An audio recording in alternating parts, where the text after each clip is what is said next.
Hello, hello. Sorry about the. Well, yeah, we are a minute late, but you got tangled up doing some creative stuff. Creativity. It's crazy.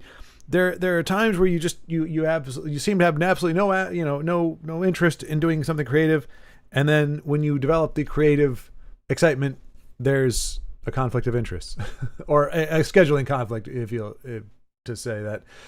Oh, I'm not coming across very coherent here. That's okay though. That's not the kind of thing you expect. You don't expect coherency. You expect... What is going on here? Oh. There we go. Pop out chat. Pop out chat. There we go. Alrighty. And I guess I'll still do it. Still do it for Rumble. Still do it for Rumble. Because, stranger things have happened than getting an organic chat from Rumble. Danny! Nobody expects a Spanish Inquisition. Our chief weapons are surprise. Surprise and fear. I'll come in again. Our chief weapons are surprise. Fear, surprise, ruthless efficiency. An almost fanatical devotion to the Pope. Amongst our weaponry are such... Thank you, Dandy. I always appreciate when somebody puts out a Monty Python trigger. That the Monty Python is incredibly satisfying to quote. Incredibly. I think that's why it caught on so much in high school theater. It's just fun to quote. It's almost more fun to quote than it is to watch or listen to. Like once you've listened to it enough that you've been able to memorize it, like, okay, yeah, it's done its job there. It's entertained you, but now you can trigger quotes and quote. The problem is, now I demonstrated a little bit there. The problem is when you get these very, very well-meaning people who just, one, they're not particularly good with accents. Two, they're not particularly good with remembering lines. So you start the thing and somebody jumps in with a horrible approximation of a British accent and the vaguest recollection of the line. Nobody anticipates the Spanish Inquisition. There's actually one of the guys does that in there. He's like, nobody expects the Spanish Inquisition. Nobody expects the Spanish Inquisition. In fact, those who do expect it, which is hilarious. They actually have a guy screwing up the line within the sketch on purpose. While they're like feeding him the line, it's like, nobody expects the Spanish. Oh, nobody. In fact, those who do expect. No. Idiot, fool, moron. Good morning. I just woke up, set my alarm and whatnot. Nice. My sleep was all kinds of messed up. Was sleeping on and off yesterday. Not feeling well. Oh man, Danny, I'm sorry to hear that. What kind of not feeling? What talk about congestion, stomach stuff? I mean, I'm not trying to get the lowdown, but I mean, in order for me to understand, like, if somebody says they're not feeling well, I can empathize with that because I too many times do not feel well, but it helps for me to know what it is. Not helps. It becomes more poignant for me. If you're like, yeah, I've been nauseated, or I can't breathe out of my nose. I'm like, oh gosh, yeah, I know. I love Monty Python. I also liked a bit of Hugh and Laurie. And stomach. Oh man, I'm sorry. Yeah. Well, hopefully it's calming down, or it isn't. No wait, Fry and Laurie. Well, so here's where you get the benefit of my ignorance, Dandy. I couldn't tell you which one it is. Apparently Laurie is the constant here. That's locked in. So we know it's Laurie. Is it Fry and Laurie? Tell you what, I'm gonna say. Oh, Hugh Laurie is one guy, the one that plays house. Yes. Fry and Laurie. I'm just trying to see if I recognize any visuals from Fry and Laurie. Oh, Stephen Fry and Hugh Laurie are a famous English comedy double act. Oh, it is. Oh, yeah. Okay, so Hugh Laurie and Stephen Fry. Interesting. Okay. That's so weird because, I mean, I'd heard of Fry. He's been in quite a few different films and stuff that I'm familiar with. But having never seen House, I mean, I was familiar with House. I knew House existed. but much less notoriety, at least in my little media world, than Fry. But that makes sense then. Okay.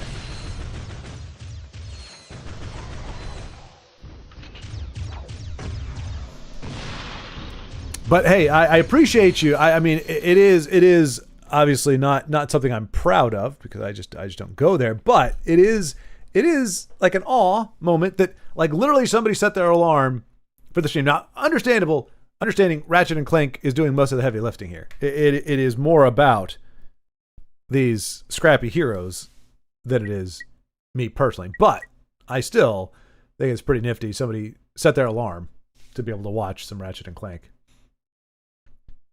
Well, and to be fair, you are witnessing not in theory, it's going to happen today. Unless I suck so bad that we're somehow 6 hours into the stream and I haven't beat it yet, because I do have some commitments later on this evening, and I have to be up at 3 o'clock in the morning. I realized that like 2 days ago, because I have to be at the airport. My flight is at 6:15 in the morning, which means I need to be waking up at 3 o'clock in the morning tomorrow morning.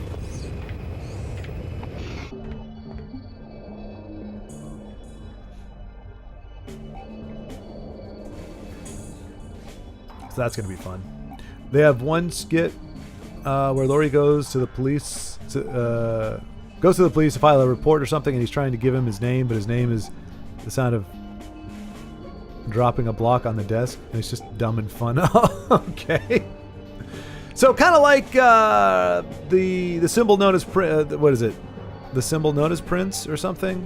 Wasn't his he made his name a symbol? It's kind of, I mean, it's maybe he got this inspiration from that. You know, hey, my name could just be the sound of something, or my name could just be an hieroglyphic of some kind. Kind of seems to be in the same ballpark, the same kind of confusion. Like, how do you write that out? Is that onomatopoeia? I think it's onomatopoeia, right? Onomatopoeia is like oof, pang, pow, snicked, that kind of thing. I think it's onomatopoeia. It's a fun word to say, onomatopoeia. Not fun to spell. Not fun to spell, but it is fun to say.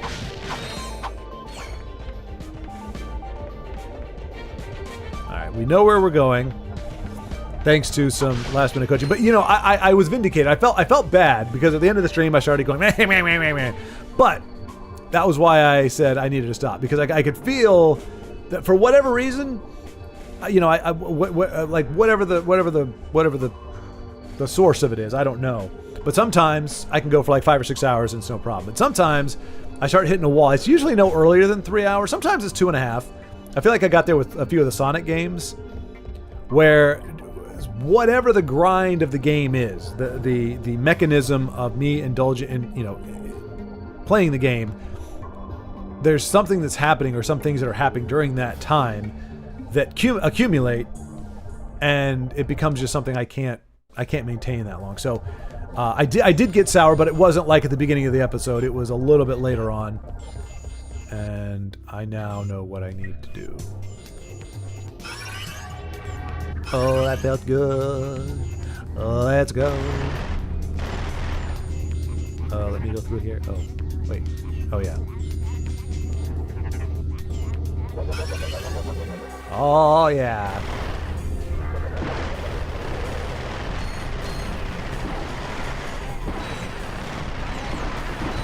I am on a mission.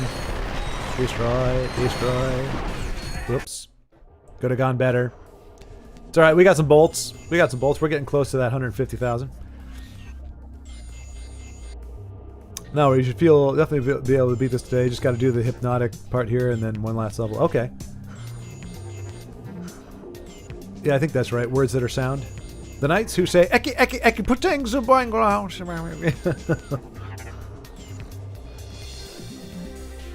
Yeah, and I think part of it is the streaming aspect, because you are, I don't know about you, Dandy, particularly, but in general, like, I am trying to curb some, well, first of all, I'm not usually talking while I'm playing a video game and, you know, dividing my attention there, but, like, if I get to a place that, you know, pisses me off, I'm like, oh, come on. I'm like, oh, you know, and I may even say some profanity or something.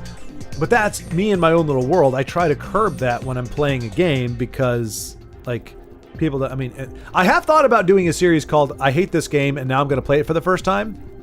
I think I might do that because I feel like that's my disposition. Not that I hate the game, because most of the time I play games, especially if I've never played it before, it's because people recommend it and I believe them. But just to go in with the very almost like angry video game nerd, not the profanity necessarily or the vulgarity, but just the mentality, that kind of down in the mouth type thing where I'm going into it thinking it sucks, believing it sucks, and then it kind of has to prove itself to me to be enjoyable, which I think could be satisfying because there's plenty of YouTubers out there that are like, watch so-and-so, you know, watch a Gen Z react to blah blah blah, and, you know, oh, I just destroyed myself. Okay.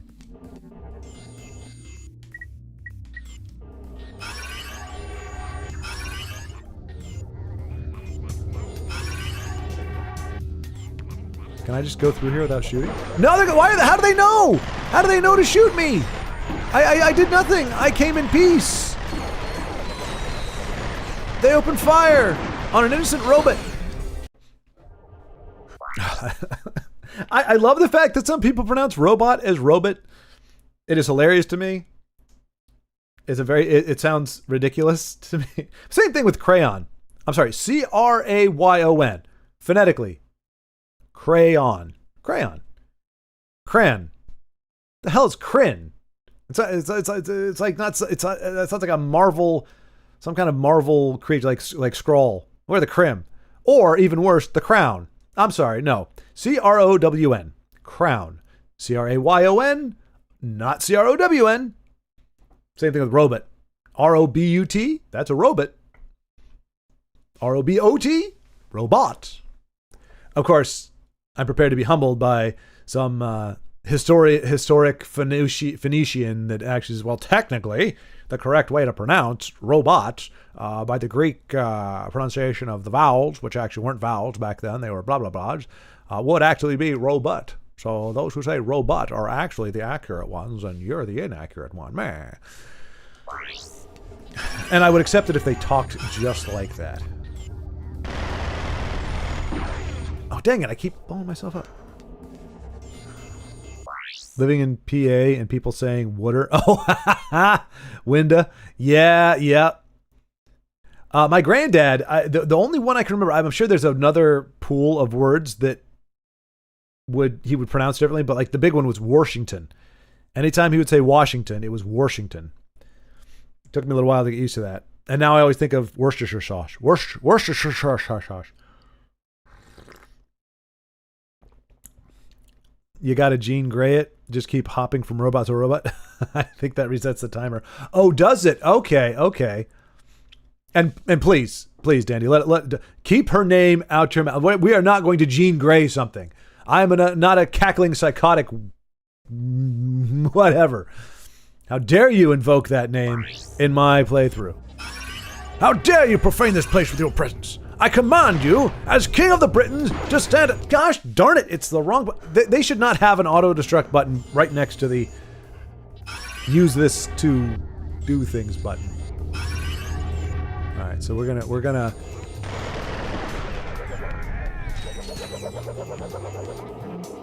No, we can't. They have to have a little receptor, I think, for that to work. Well, I mean, you can, but see how they have that little radar thing? If they don't have that little radar thing, they cannot be made susceptible. So I can hop. I'm going to have to hop again, but I can't just randomly hop from one to another. It has to have... See, like those, that's the guy right there. Oh yeah, let's go, video games. Lay down a suppressive fire. Oh. There we go. Saved it. Close. And I think I just... Yep.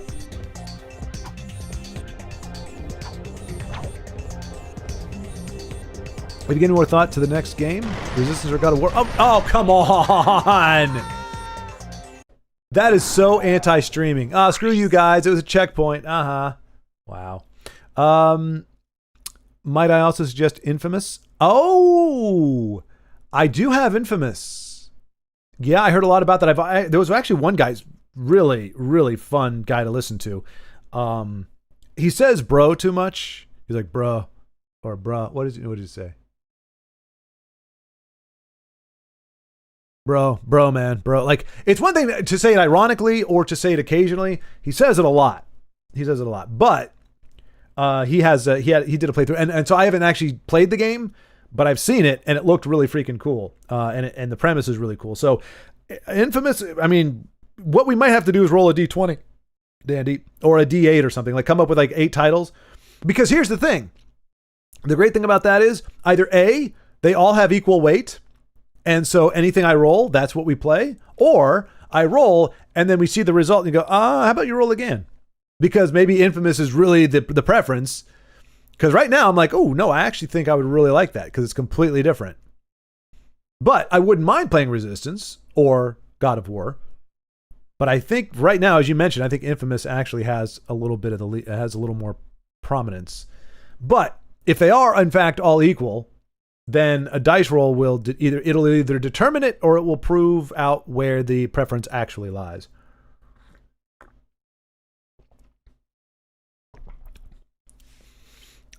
Yep, got to throw the clothes in the wash. Yeah, the washing machine. Yep. Hey man, I'm excited for more of Sadie's Things, Jean Grey. I also started watching Wonder Man last night. Interesting so far. My wife and I also finished season 5 of Better Call Saul. There's only one left. Oh, they did 6 seasons of that, huh? That's not bad for a spinoff. In fact, I would say that's probably the right amount.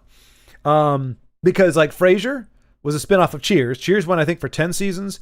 But Kelsey Grammer kind of wanted to, I've heard that part of the impetus for keeping it going, but you don't even need that. I mean, if you have a show that's winning Academy Awards and, has great, numbers and everything, you don't need somebody saying we want to go longer. It's just, that's what they're going to do. They're going to milk it until they can't.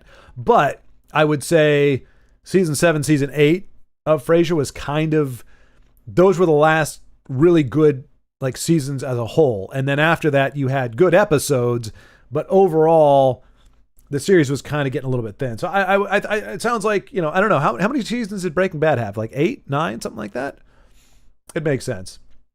And hey, I don't have beef with the actress. I have beef with the character as she has been portrayed. So I'm not saying that, having more Sadie. Granted, like I said, I came to the point because somebody made a good point. Somebody was complaining about Spider-Man, and they're like, dude, why'd you watch the movie? And it's like, they got a point. Like, you know what you're going to get. And I said that at the end of that video. You noticed that. I gave him his props and said, hey, it's consistent. It may not be consistent in the way I would prefer, but it's consistent. And you need that. Otherwise, every character, like if every character was my favorite character or was what I wanted it to be, you would have no diversity, no functional diversity among characters. It would just be different suits and different, origin stories and different powers. But like, that's all spectacle. That's all visual. It doesn't actually get to the core of the character. So I think it's important for a character to have consistency. And that was my beef with Wonder Woman, is that she doesn't have consistency. She's all over the place in every possible way. For a multitude of reasons, but that's the bottom line with the character. That's why you don't know what version of him you're going to get in any kind of media. Spider-Man is almost painfully consistent. So I'm all about that. But once I realized that, then it's on me to say, well, what did you expect when you went to see a Spider-Man movie? You know what you're going to get. It may be a little more, a little more in one direction than the other, but you know what you're going to get. So you can't complain about a Spider-Man movie not being what you want it to be when you know going into it what the character is all about, Or if you say, you know what, maybe I'm not down with that, but like you were saying, I like the humor, I like the I mean that wasn't the only reason. I mean, you probably don't mind whatever, but you know what I'm saying? Like if somebody says, okay, yeah, I don't agree with Spider-Man. Like I saw plenty of people saying, yeah, I thought they handled Jean Grey poorly, but I love the movie. And it's like, okay, you can, those two things can absolutely be true. Like you don't have to love everything about the movie in order to enjoy the movie or to think the movie is a good movie. But if somebody's going, I didn't like the way they handled this, I didn't like the way Peter did this, is like, dude, what'd you expect, man? This is Peter Parker. For better or for worse, this is the character. And if you don't like it, don't watch the movie. And that's the other important part too. Don't demand that a character or an IP changes because it's not what you want it to be. Either say, okay, I'll take it as it is, and it is what it is, or find a different reason to like it, or just say, okay, that's not for me. Instead of demanding that things change. And that's something, I don't know if age does that or not, because you just see the wide smattering of stuff that doesn't have any appeal. You go, okay, it's just not my jam. But that doesn't mean it's inherently evil or bad or anything. You just go, it just doesn't resonate with me. And so I'm not going to spend my time with it. But that's not an indictment of anything else, because there's plenty of things that I like that other people are like, dude, what? Really? It's honestly a great game. I really wish they'd port Infamous 1 and 2 and Festival of Blood to modern console. The real question is, would you do a good playthrough or an evil one? Dandy, I would love to say that I would do an evil one, but I know from playing Knights of the Old Republic that one, typically, now not always, but in my experience with Knights of the Old Republic, you get an easier playthrough if you go dark side. If you go evil, because here's the thing, the difficulty in good versus evil isn't the byproduct, isn't the utility or the functionality of it. Yes, there are a lot of things that become much more easy if you're willing to forego all kinds of rules and morality and everything else. The real toll it takes is on your psychology and your spirit or your mentality or however you want to think of it. And so, and that's what I end up running into. I'm like, this would be so much easier if I just stole the credits from this guy. But that said, if somebody is a jerk, I've done this in other games. I did this in our, what was it? Was it D&D? There was something I was playing. Oh no, Baldur's Gate 3. I was playing that with some friends. If you want to smart off to me and be like, oh, well, you blah, blah, blah, or I save your life and you're like, oh, screw you because you're blah, blah, blah, I will kill you. And obviously that's not, what do you call that? Analogous to real life. Like if somebody smarts off at me, I don't care. But in a video game, if you make the character obnoxious, I will absolutely end that character. So that to say, I will not be and I've tried with Knights of the Old Republic. I tried because I was like, it would be easier to get these credits, but I'm like, no. And it wasn't because of any consequence in game. I just felt horrible doing somebody dirty. I felt horrible, backstabbing somebody or betraying somebody. So I would have a very difficult time going full evil unless the game makes it very easy to, because they surround me with a bunch of a-holes. Because then it's like, well, if you can't help me conjure enough basic human empathy for these non-human human stand-ins or understanding of them, and you make them irrational, then yes, I will absolutely kill them out of the game. Breaking Bad, it's 5. Oh, okay. But season 5 was broken up into 2 parts, which were essentially shorter seasons. Okay. Interesting.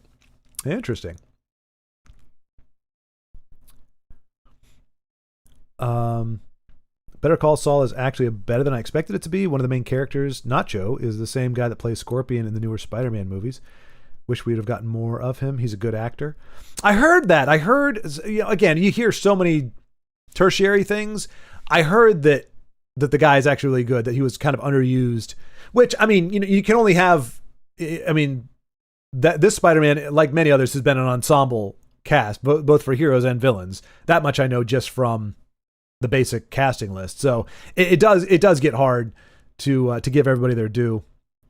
You kind of miss like the Sam Raimi Spider-Man, where it was one guy, Spider-Man and what's his name? Hey, Skull, what's going on? Good to see you. I am Danhausen. Very good, very evil. Wait, what's Danhausen? Is that a reference? Am I quoting somebody indirectly? WWE. Oh, okay. Danhausen. Is he? What is he? A heel? Is he a heel turn or something? Isn't that what they call it when you got the bad guy's the heel? And oh, yikes. He looks like he would be like a descendant. Like if the Kiss tag team guys, well, they weren't Kiss. What were they called? The Ultimate Warriors or something? Weren't there wrestlers that essentially had that kind of face paint? Like if they had a bastard child somehow together, like he looks like that would be it. That's a wrestler, really?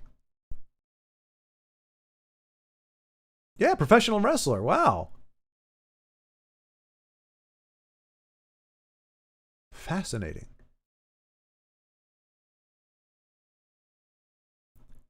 I mean, is he supposed to be morally? I mean, he doesn't look morally ambiguous. I mean, the presentation is very much one of evil in the most overt sense. Let's see. Basically, the same thing for Infamous. The evil powers are more destructive, and you don't have to worry about civilian casualties. But honestly, it's a fun time to experience both versions. Yeah. No, and see, and here's the thing. I couldn't be hypocritical because one of my biggest critiques of modern cinema and even gaming is spectacle over consequence. Like, you go back to classic storytelling. Usually, it's the protagonist versus the antagonist. And sometimes there is collateral damage, but usually that's part of the story. That's part of the consideration. Nowadays, people are just background fodder. Like, we're not supposed to care about them because if we did, we would have some serious issues with how the story is being handled. So it's like they want to say people, they want to say casualties because that seems to add more weight to what's going on. At the same time, they don't want to acknowledge that those humans are no less valuable than your protagonist or your antagonist. Like, their lives in reality, and that's why we have this whole, like, the world revolves around me, main character syndrome, because we're given main character syndrome in video games and in movies. The main character is all we care about. And so if the character doesn't have a name and we've never really even seen their face, we don't care about them. But it's like, but in reality, if you take that main character away or that point of view away and you put it on that other character who just watched their mother get killed, well, now they're the main character. And now the hero, while kind of still spectacular or whatever, now they're on the periphery. So I wouldn't be able to do casualties, I don't think. I wouldn't be able to accept those as part of the game just because I have this, I now have this kind of awareness of just, these are people too. Like, understanding it's a fantasy, it's a fake game, but if you can't relate to characters as people, then what are you watching? It's anyway.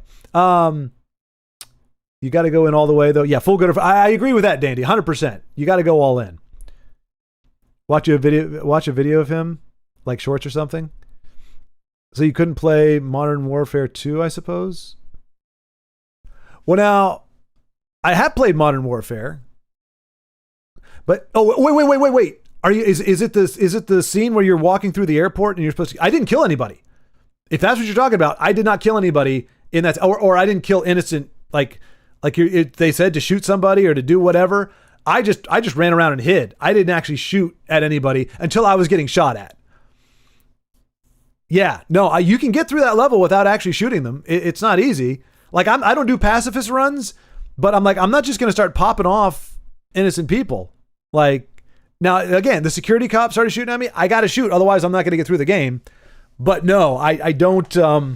I purpose. I was wondering, I was like, can I get through this without shooting like just random people? And I haven't shot my own guys a few times just for being dicks. Skull. Hey, look, you're Skull. You're adhering to Dandy's only criteria. Go all in. Either be evil or be good. Don't be lukewarm. And I'm 100% with that. I'm 100% with that. I'm not going to go try to be like morally neutral, because in a video game it becomes a matter of convenience, right? So maybe I could. Maybe I could take on a villain arc and I could just go through it as a villain. Just know that's what I'm going to do. I'm going to do what I got to get done and screw everybody else. I could probably embrace that in a video game. But yes, it would have to be one or the other. And as Skull has demonstrated, he just went all in. Like, you're trying to run from me? You're trying to reduce my kill count, my kill to death ratio? Screw you, civilian. You got any kids? They're easy targets. They've got short little legs. They can't run as fast. You sick son of a gun. I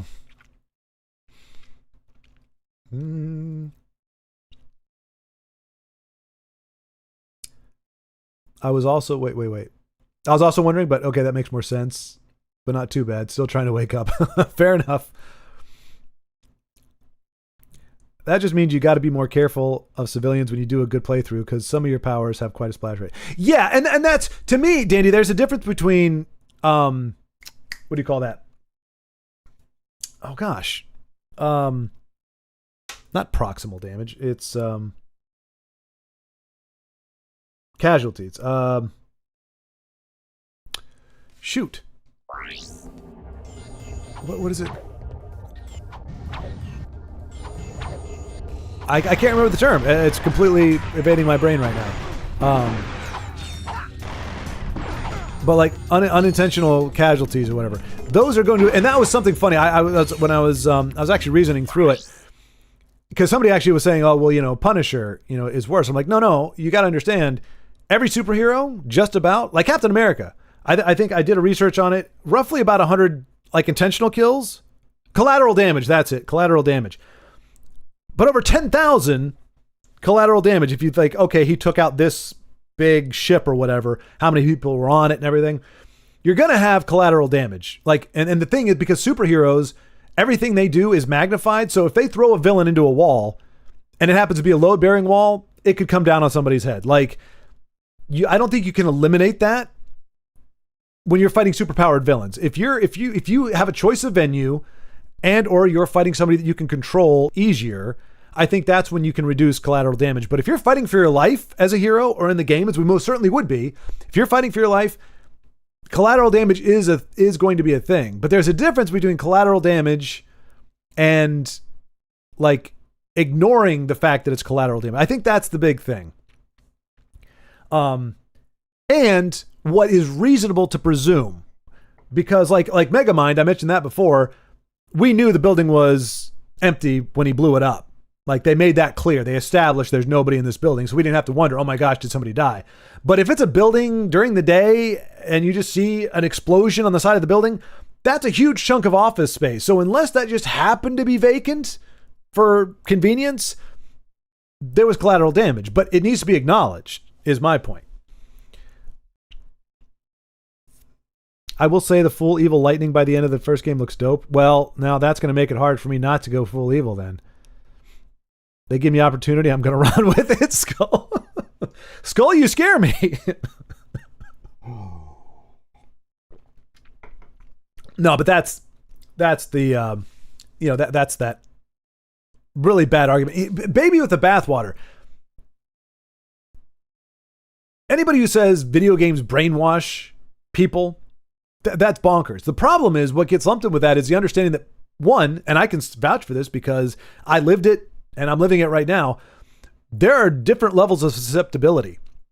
I had a friend, Tina, growing up. She's 7 years old. Her dad, who was a cop, took her to see RoboCop.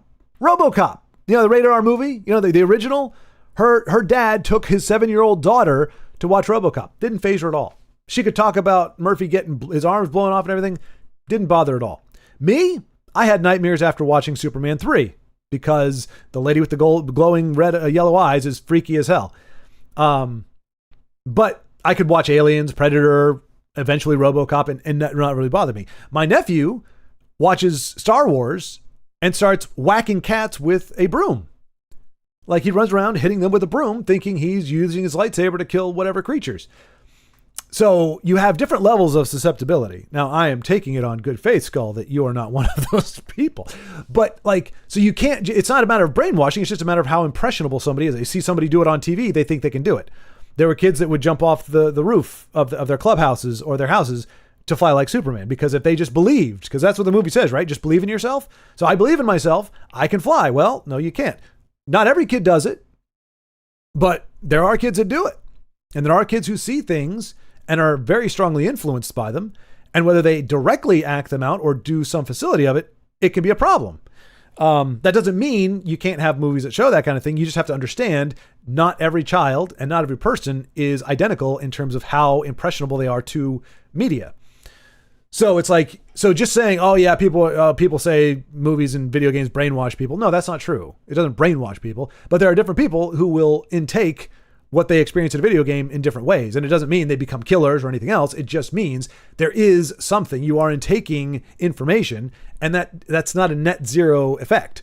But when they get lumped together, it just becomes either you believe video games brainwash people or video games have absolutely zero effect whatsoever. And that's, neither one are true, but both of them kind of, I guess you could almost call that straw manning.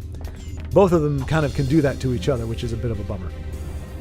But yeah, if the evil lightning at the end looks cool, I might have to go evil, just for the cosmetics. I will say I feel like John Bernthal was born to play Frank Castle. Yeah, he might visually be the most apropos. Like Jane, what's his name? Tom Jane, I think, played him. I mean, Dolph Lundgren kind of did. Did Dolph? Yeah, I think he played Punisher, didn't he? But he didn't look like him at all. I think he's got the look down. I don't know if his version of the Punisher is the one, but I don't know. I've never read it. I understand his MO, but I don't know Frank Castle well enough to say whether or not what the most faithful interpretation is. Typically I choose to be good for the first playthrough, then I'll do the evil one. Exactly, yes, because you've gone through it. Because I think ultimately, in terms of gameplay mechanics, I assume if it's like Knights of the Old Republic, it's an easier playthrough as the villain, because you can steal, you can do all the kinds of things. It's much easier being evil than it is good. But like you said, if I play good, then I feel like I earned from a playthrough standpoint of just going through and being evil. So I do get that. But then you dangled really cool lightning in my face, and I can't ignore that either. The first rated R movie I watched in entirety was Open Range. I have never even heard of that. Is that about ovens? My dad really liked the movie and let me. I think I was around 10 or so. Good movie. Interesting. I mean, it's either a cowboy movie or about ovens or stoves, I guess. Okay. Yeah, I guess it was more likely to be a Western. Wait, is that Duvall? Robert Duvall, yeah. Kevin Costner, really? Who's the gal? I've never seen her before. Let's see. Lauren Payne. She has not done much. Oh, she's a writer who has used. Okay. Oh, and she died in 2001. Okay. Oh wait, him? No, Lauren is a guy. I was wondering because all of his pen names were guys, which I understand. Typically, so A.C. Crispin, who wrote the Han Solo trilogy, is a gal. She didn't use a man's name. She just used an abbreviated name where it was kind of ambiguous. She didn't know A.C. Crispin what her actual name is. Okay, so no, I messed that up. Okay, it was written by Lauren Payne? I don't know. I've never seen a guy or a girl's name written by that. Who is the girl? Starring Robert Duvall, Kevin Costner, Annette Bening. That's it. What else has she been in? I don't recognize her at all. Grifters, haven't seen it. Lady Macbeth, no. Coastal Disturbances. How dare you have a career that I don't know anything about? Wait, she's married to Warren Beatty. I know who that is. Anyway, gotta focus. Otherwise, this will not get beaten. Another movie he introduced to me, one of his favorites that most people don't seem to know, is an 80s movie called Better Off Dead. Hilarious. I have not seen that one either. I think I've heard of it though. I like power, so I'm more like, take this. I do things because I want to, not because someone tried to make me. Well, there you go, Skull. There you go. I am proactively evil. Nobody tells me what to do. I kill people because it makes sense. I don't know if it's more terrifying or less terrifying. But I hear you. Again, at least it's a conscious decision. I can respect that more.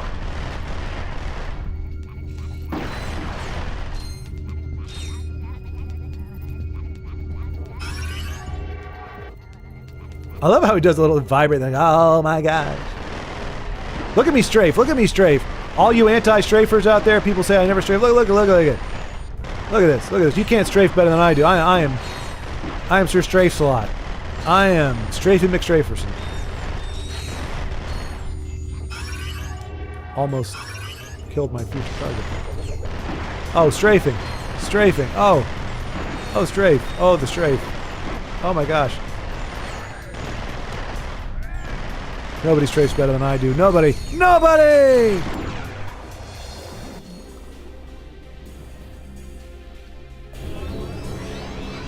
Oh, my nanotech, more balls. Embracing the FU mentality. Yeah, you kind of have to. I mean, they call it in my day in theater we called it committing to the bit.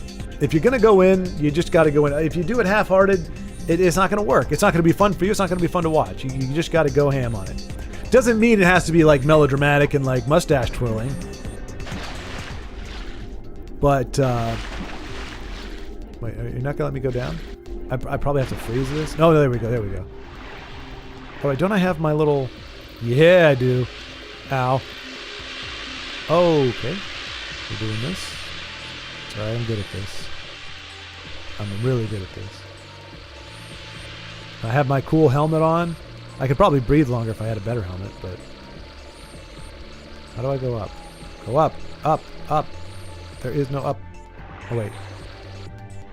There it is.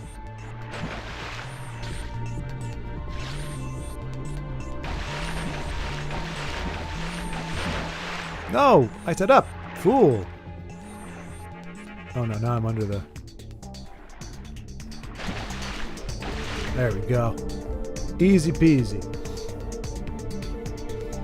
That's completely fair. I enjoy the power fantasy that evil playthrough typically gives. I like to be in control until I don't know what I'm doing. Okay, this is getting worse and worse, Skull. we need to rein him in, Danny. Like, don't talk about evil anymore. We need to set him down gently.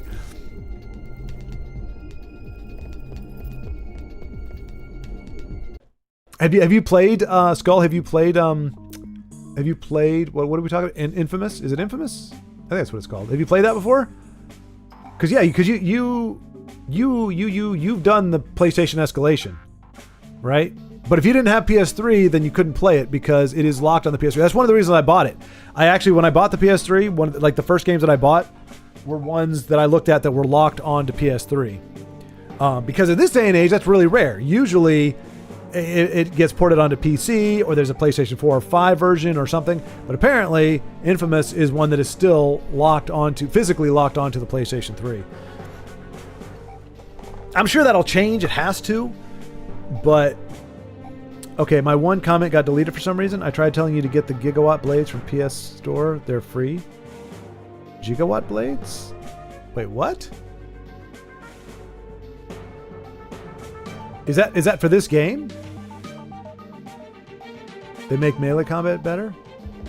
Interesting. Okay. And I can buy that on the PS3 store? Was that like a DLC thing? More importantly, did those exist on the PS2? Because if I'm trying to do as faithful of a playthrough as possible, I don't want to make it too easy for myself. Although, I mean, the blades sound amazing. Oh, what am I doing? And this is huge right here. This right here is why Ratchet and Clank is... No offense, Skull. No offense.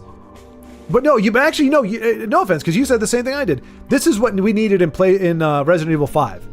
Where as soon as you open up that little menu thing, everything freezes. Because you can't do anything while you're trying to navigate that menu. Your navigation is keyed to your button presses. So you can't fight back. So the game should freeze just like this while you're trying to sort things out. They do it in Skyrim. They do it pretty much everywhere else. Resident Evil 5 is like the only game where you can't pause it while you're actually trying to access your inventory. So this is one of those places where I'd say RE5 should replicate what Ratchet and Clank does and freeze everything while you're trying to navigate. Oh yeah! Wait, what happened? Wait, no! They didn't change colors or anything. They look exactly like what happened? Were their visors blue and now they're red? Why do they look cooler than me now? Look at me, I'm shivering like a wuss with my little wimpy armor thing, and they look really cool now. Man, I'm getting upstaged by my minions. That ain't right. That ain't right. I do have enough now for the next level gun thing. Now here's a question. This can't just be sitting there for no. Oh, it's duh.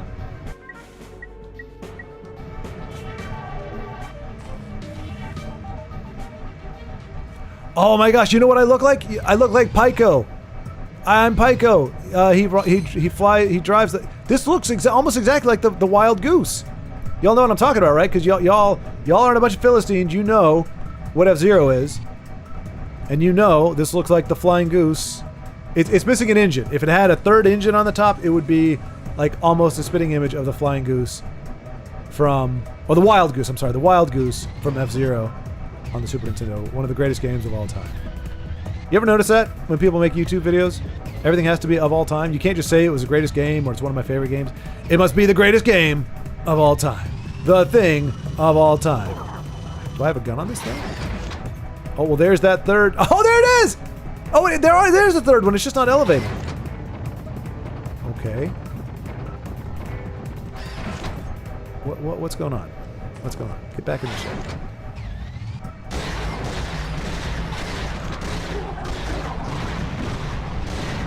I don't see... Well, get in there.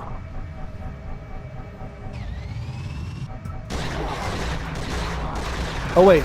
It's based on how much raritanium I have? Oh, I can drill. Oh, you know, maybe I want to not let them crush my ship. Hey, stop shooting the wild goose, hitting the wild goose, you jackholes. This is an iconic Nintendo property on a PlayStation 3. Come on, my little minions. You need to jack them up. Don't let them hit you like that. Don't let them hit me like that.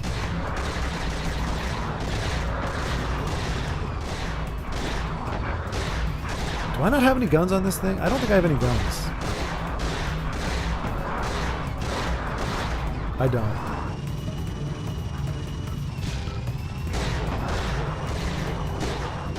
Why is it telling me to go... Where are you telling me to go, Arrow? You stupid arrow thing? Alright, I gotta get out and do my... Has everything been leveled up? I think everything's been leveled up.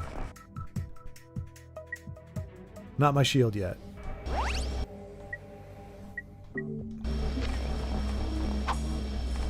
You got the Kilinoids?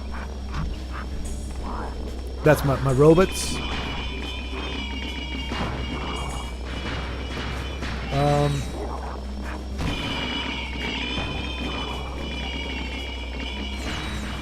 Let's see. For Infamous 1, they did that on purpose. On RE5, it makes for a more intense game. Yeah...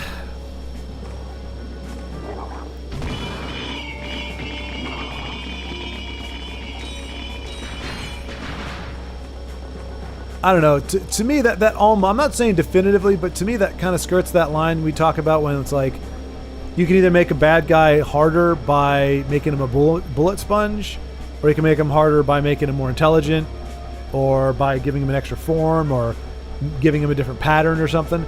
To me, that's what that is. It's like, okay, but it's frustrating. It's not like limiting your ammunition. To me, that's a fair way to make it more intense because you don't have enough. You got to figure stuff out. To me, that's okay. Making the menu a pain in the ass to navigate because there's nothing analogous to it. In real life, you don't have to like go, okay, I've got the gun in my hand. Now I have to go over here and reach for this and pull this out. Or I got my first aid spray. We got to do this. Like you just pull it out and So, and obviously, I'm not saying video games need to be like real life or vice versa. I'm just saying. It's more frustrating than it is like challenging in a way. I don't know. I don't know exactly how to phrase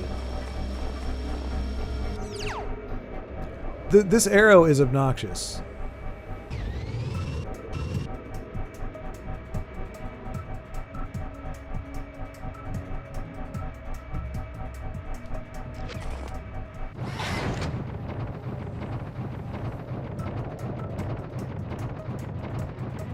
What am I doing? My raritanium is not going up. I thought this would increase my raritanium.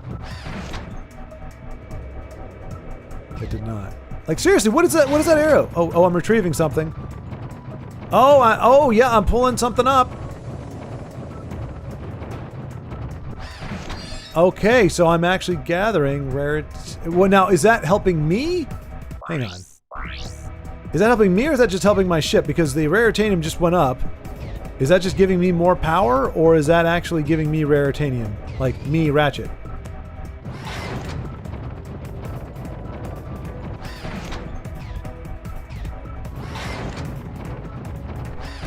And what is this arrow? Oh, wait a minute. Is it the yellow dots?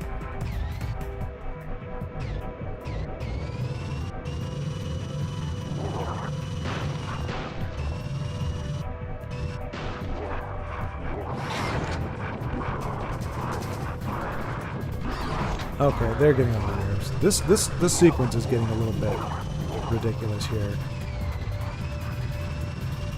Why is it turning red?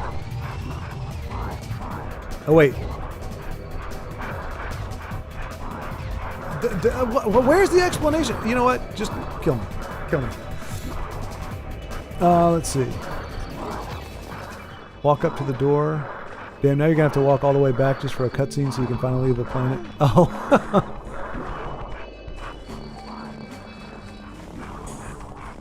I don't see, but here's the thing, Dandy. How am I supposed to know that's not part of the mission?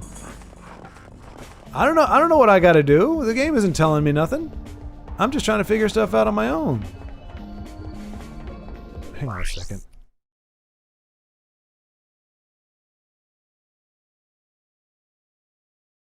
Hang on a second. I'll be right back.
Sorry, yeah. You know, the tranquility of my sanctum has been violated. Okay. Let's see. Yeah, so now apparently I got to go through all of that again just to get back to that one place. That ain't no thing.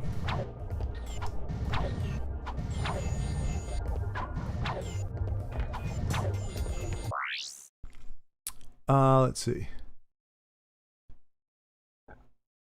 They throw bombs now? They throw bombs now? The quick select pause is goated. Yes.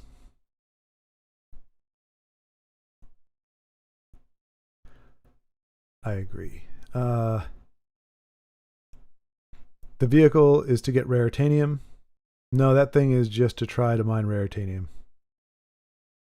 Oh, the gigawatt blades are for Infamous 1. Okay, gotcha. It's kind of weird though. I'm not gonna lie; those sound like a very Ratchet and Clank thing. If you had to guess, like Gigawatt sounds 100% like a Ratchet and Clank thing. Like Infamous looks like it's more of a serious game, and Gigawatt. I mean, I guess Gigawatt is a real thing. The only time I think about Gigawatt is Back to the Future. 1.21 gigawatts. Great Scott! Like. It's hard for me to divorce it from there, even if gigawatt is actually a unit of measurement. Plenty of points in RE5 where nothing is going on, so you have time to reset at least. Well, no, yeah, Skull Crusher. I'm talking about like, okay, I need to whip out a grenade because that's actually, the only way I can kill the bad guy. But I have to use my gun to get the bad guy down so that I can throw a grenade. So I do that, but then I can't run and do my grenade at the same time, but the game's not paused, so I have to somehow navigate over, while fiddling with my goofy little interface to get the grenade in my hand and then go. Actually, in that case, I didn't, because it actually was a cutscene that didn't tell me that it was a cutscene. So whatever.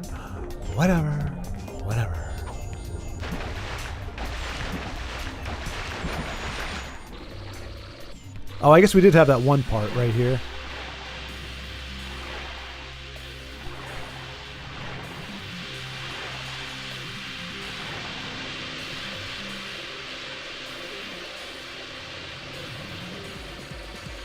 But I'm so damn skilled that it really didn't matter, you see.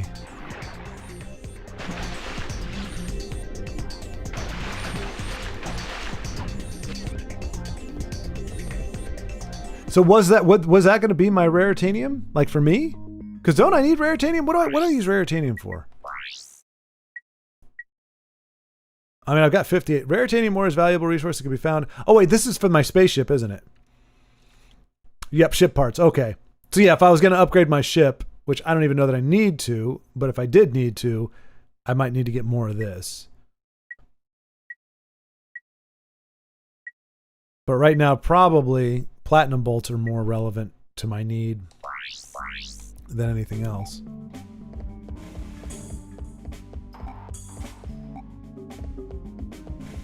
Alright, so apparently I just gotta walk over to the wild goose. Oh, seriously? Seriously? Hey, nice digs. Yeah, it's a little remnant from my previous life. You were reincarnated? No. My Megacorp days. They've got a very generous bonus package. Right. So now Ratchet you've has got a your generous ID badge, bonus package. How do we take out the protopet? Watch this. Mommy, where do protopets come from? Why, they come from Megacorp, dear. That's right, Mrs. Robot. All of the protopets in the galaxy come from right here, in our factory. Your little friend is lovingly extracted from the original protopet. Each protopet is given a name and birth certificate that is unique.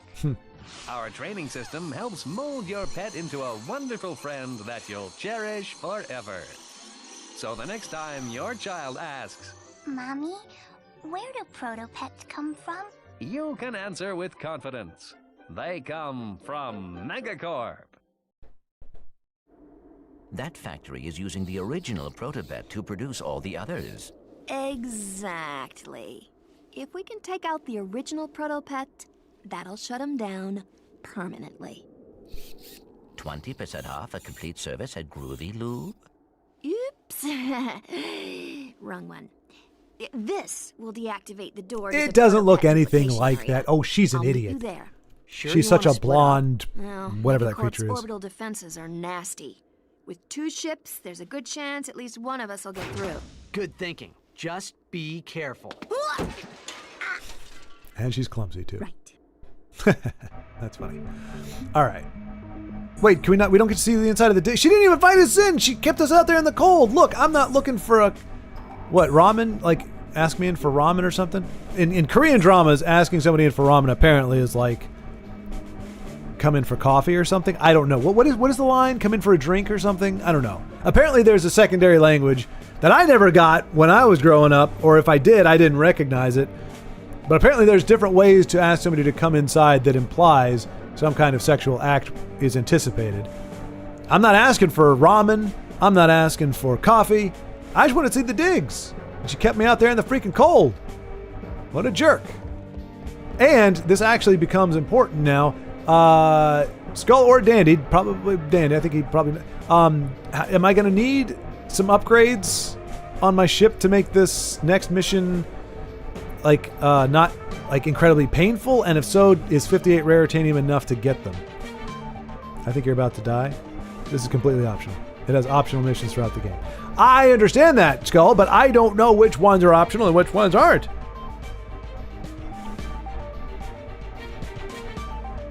No, Skull, I love RE5. I'm just saying, like, you know I love RE5. We talked about this, but you also said, Skull, in our last discussion, you're the one who said the one beef you had was the interface. Like, you actually said you were like, there's only one thing I hate about this game. And I was like, what's that? And you're like, the interface. Like, in the other one, you get like this giant suitcase and blah, blah, blah, blah. But in this one, you don't.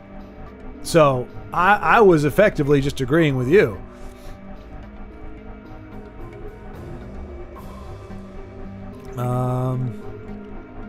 It's been a long time since I played RE5, and I remember enjoying it. Not having a pause for your menu-ish thing kind of makes sense as a horror game, but for Ratchet and Clank, it'd be a godsend. Yeah. Gigawatts are different from gigawatts, or gigawatts, I guess. It does sound like something from Ratchet and Clank. I just got a notification from my PS app to announce pre-orders for Wolverine DualSense, and honestly, it looks pretty dope, and I kind of want it. Well, color me surprised! A nightcap? No, I don't think there's actually a ship segment. Hello, Derek! Hello, hello! I'm glad I got down here in time, more or less. Welcome, Derek. I don't believe I've seen you before. Are you a Ratchet and Clank fan? A Gone Commando fan? A PlayStation 3 fan? Or do you just enjoy mediocre gameplay? I probably should stop advertising with that, but that's kind of, I don't want to mislead you. I'm no hero, even when the game actually literally has me playing as a hero. I just like riding the golden goose, or the wild goose. Because if you're familiar with the series, you know that we're very, very close to closing this one out.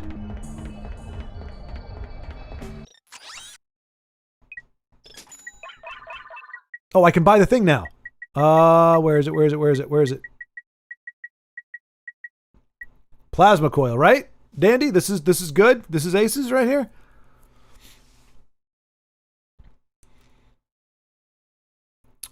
Nightcap, that might be it. Dandy. Might be a nightcap. Want to come in for a nightcap? Well, nightcap can mean a different. I don't know. Yeah, it could be. It could be. Which I don't understand. Nightcap would make a lot more sense if alcohol put you to sleep and kept you to sleep, but it doesn't. It puts you to sleep for like 2.5 hours, and then you wake up and you can't go back to sleep.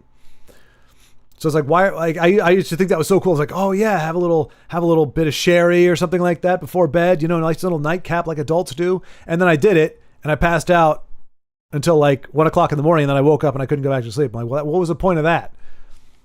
If I'm trying to get a power nap, maybe a nightcap makes sense, or a day cap or whatever. But otherwise, it's a pain. Yeah, I'd grab the plasma coil, and don't forget, grab some ammo for your kilinoids. Yep. All right. Well, I'm not going to have much left for them, but I do want to get this. All right. Okay, I did have enough for them.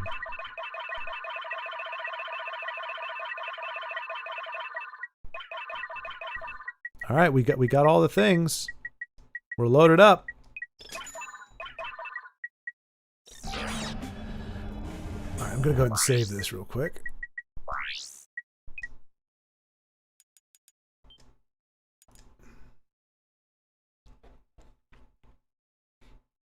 Yeah, I'd grab the plasma. Oh, let's see.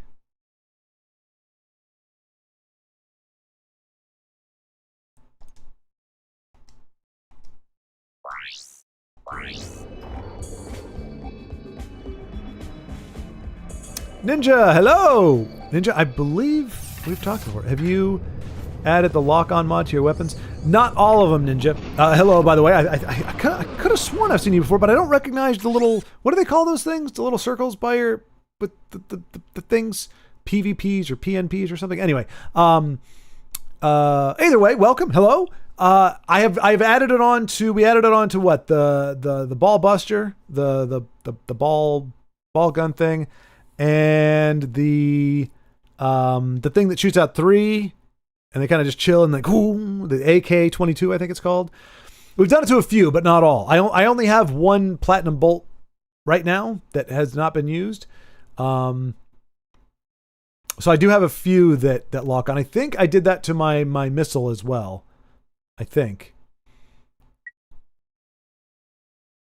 The one for the bouncer. Yeah. All right. Let's go to Yeetle. Amazing. I love the stream. Well, thank you, Ninja. Thank you very much. I greatly appreciate that.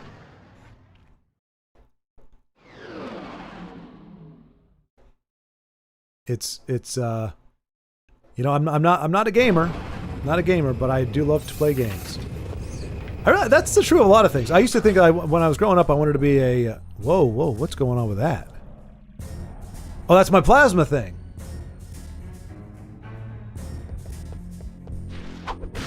See, Dandy, if you hadn't have told me, I would have probably spent a bunch of stuff on a ship upgrade before I came here, because I would have thought, based on what they said, you know, based on how him and what Angela were talking, that we were going to have to fly through a whole bunch of stuff.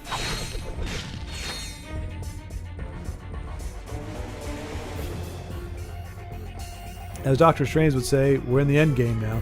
Indeed. Indeed. So, hang on. Do I have enough time to upgrade my plasma coil, or should I save that ammunition for later?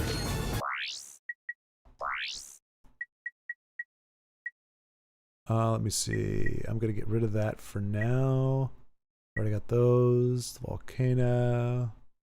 Got the ball bound. I think that's the only one. Oh, there's the sheepinator thing. I'm not going to get that one leveled up. And yeah, the plasma coil.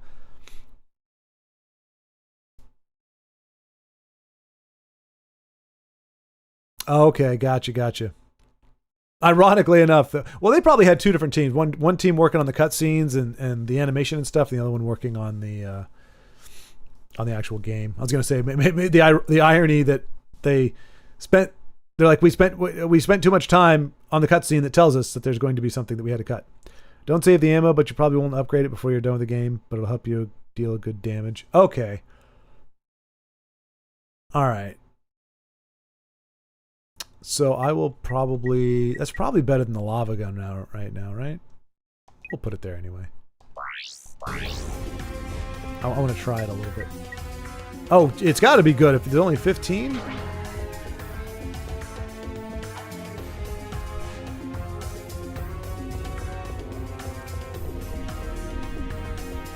But Ninja, you were just in time to see history in the making.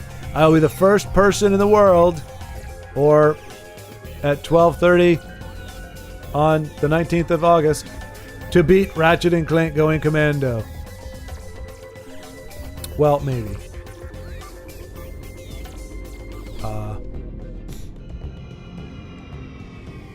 Hang on. Oh, there it is.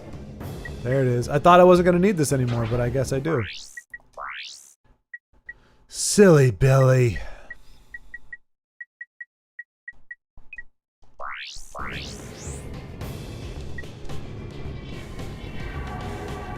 I was wondering about the range of this thing. Good enough. This receiver bot can hypnotize other robots. To hypnotize another robot, aim, then press circle. Death from above! Look at me, I'm strafing. Okay, oh. Obey my dog!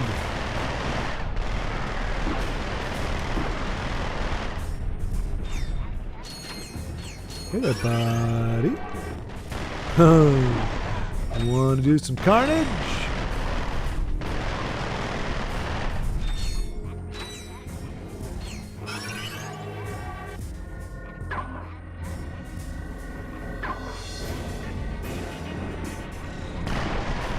I came in peace, but you forced me into a war position. I mean you no harm. All harm is incidental. I'm sorry, I can't stop shooting. Does that mean this is... Oh, no. Get it. Oh, whew.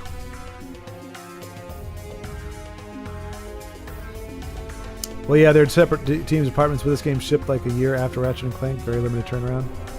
Thomas, hello! Wow, we've got several folks popping in here. Good to see you, Thomas. Hi and hello as well.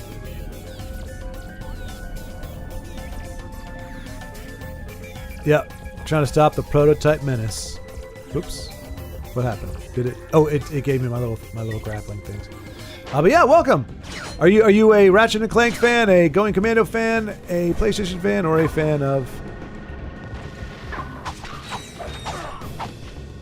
shenaniganisms.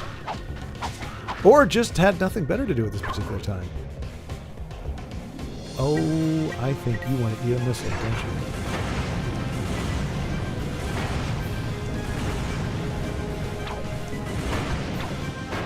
Oh, these guys are tanks. Well, okay. They're literally tanks. There must be a better way. I wonder how my vaporizer would do. Oh, that's what I don't have locked and loaded yet, and I don't have my shield going yet either. Oh, but you can't get the shield unless you... I don't want to spend the shield yet. Let's see how our ball buster does. Eat my balls! Spiky ball... Oh, wow. Yeah, that's much better. Holy cow. It's become more powerful than I could have possibly imagined.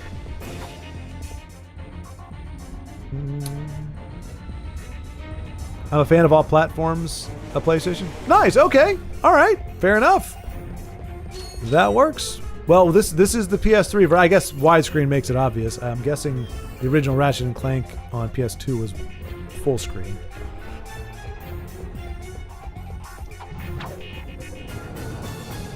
What am I doing? I'm stuck. What?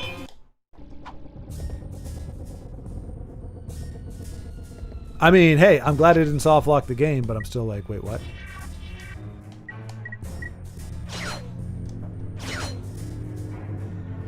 Like, it's really not fair if you keep me from the end game by making it technically impossible to proceed. You know what I'm saying? But yeah, I was a Nintendo guy growing up, and to a degree, well, I wouldn't say I still am. I have a Switch, but I've come to realize just how many kick-butt titles there were on PlayStation. 2 and 3. I didn't grow up with them, but...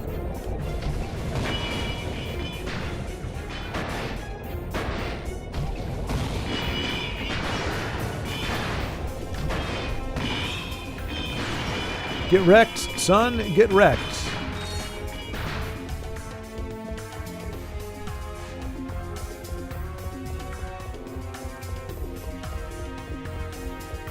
Well, that's where my little robot went. Mm-hmm.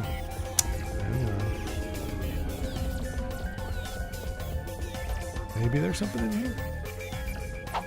Thought maybe there'd be like an elevator. Well, we know not to jump into that thing. I was trying to grab onto something to climb up, maybe. Oh, look what I did! Oh, wait, is this is where we came from, isn't it? Yeah, that's where we came in on. So we went this way to begin with, and now we're over here because we can be. Now there's something over here. Oh. Yeah, boy. I can make anything seem challenging. It's a gift, really.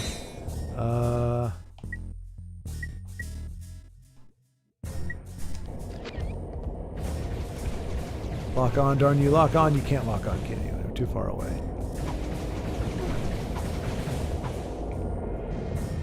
I'm just gonna rest down here for a second. Strategic stealth mission. Oh, might as well check out. Yeah, the plasma coil. That's true. That's true. It's a shame PS3 slowly dies off due to the store closing next year. Yeah. Well, I mean, the game system itself is still good, Thomas. It's just you won't be able to buy digital versions of the games, but I go for hard copies anyway, so that doesn't bother me too much, other than the network. But there's very few games that I'd play on it anyway. I was trying to play Resident Evil 5 with some folks, but nobody has it on there or can play it on there, so whatever. But yeah, no, I actually, the reason I like the PS3 is primarily because it doesn't need to be online in order to do what it does. So I'm actually I'm not grateful that the store is shutting down, but I'm happy that it doesn't affect it as much as it would another system. Nice. Same here. We were discussing what games he should jump into as he finishes going Commando. So far, the options are Resistance 2, God of War 1, or Infamous. Don't forget the plasma. Oh, yeah. I got my PS2 hooked up. Nice! Projector! Sweet!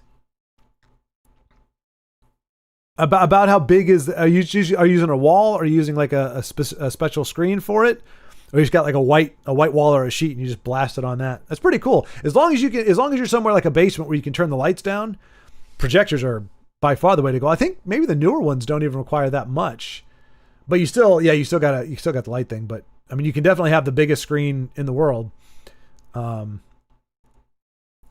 of great games still trapped on the PS3. Yeah. Doing okay though. Fair to Midland, Thomas. Fair to Midland. Not too bad. Yeah, he just woke up an hour ago. I've been up since like 5. GTA 5, Ratchet and Clank 2016 on my PS4. Okay, nice. I'm using a roller blind. Okay, cool.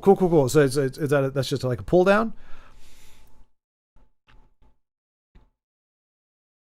Yeah, that's the one that was made after the movie that was made after the game, right?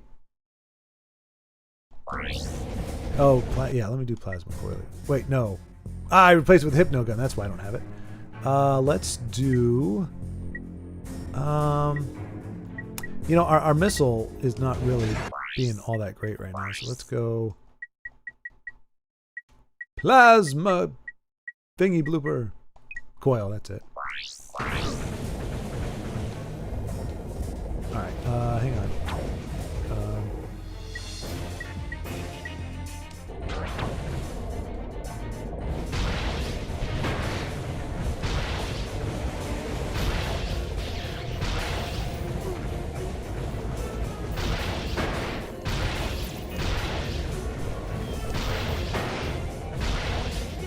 I mean, it's about as good as my missiles, it looks like. Actually, maybe not even as good.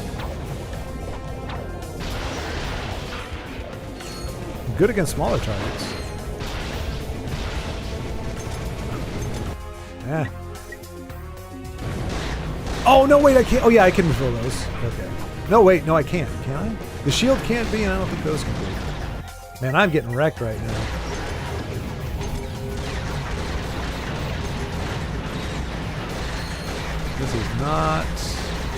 This is not an empowering moment for our friend Ratchet. This is you think you've come far? You've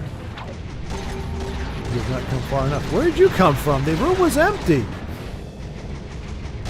Hey. Right, this will just have to be a practice one. We're getting rid of it. Holy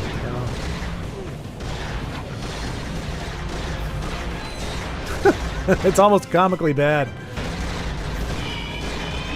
You shake my hand.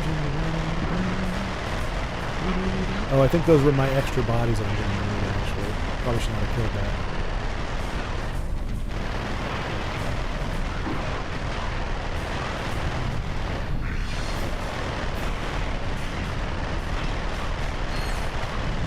that. Doing it for the bolts, baby. I did. They're not going to regenerate it either, are they? Dag nabbit.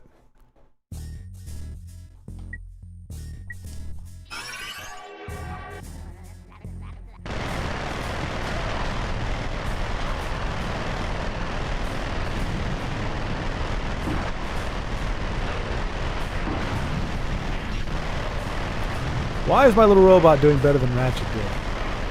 I mean, possibly because they're not even shooting at me, but...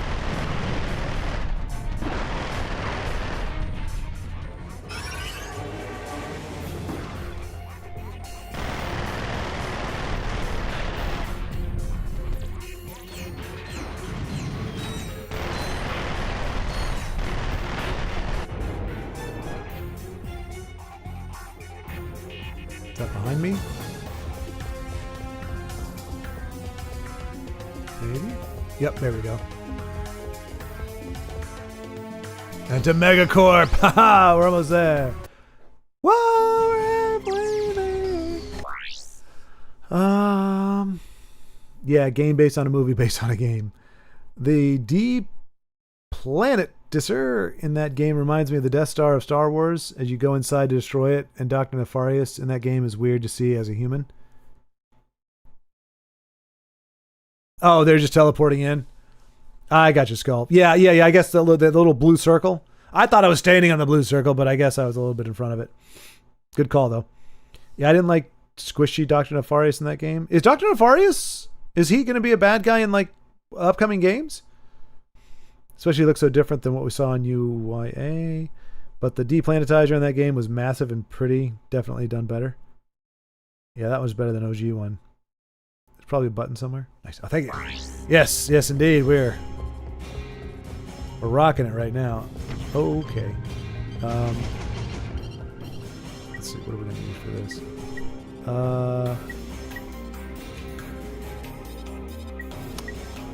I didn't. Okay, good. I haven't used that. I don't want to use those either. You know what? Let's see if we can get. Let's see if. Oh, you know what we're going to use? You know what we're going to use?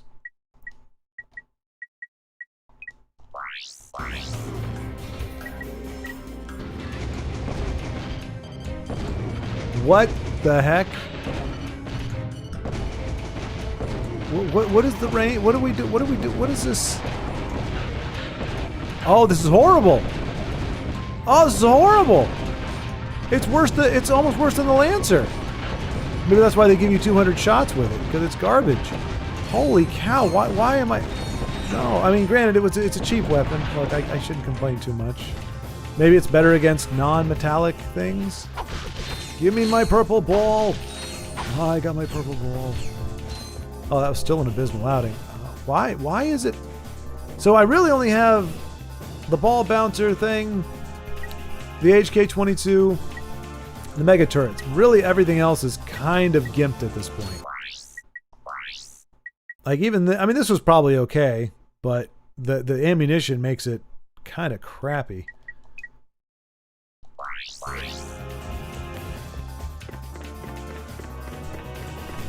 That's all right. I mean, we're in the end game now. It doesn't matter. We're just gonna use our different. I think I have lock on this, don't I? Please tell me that killed him. That doesn't matter.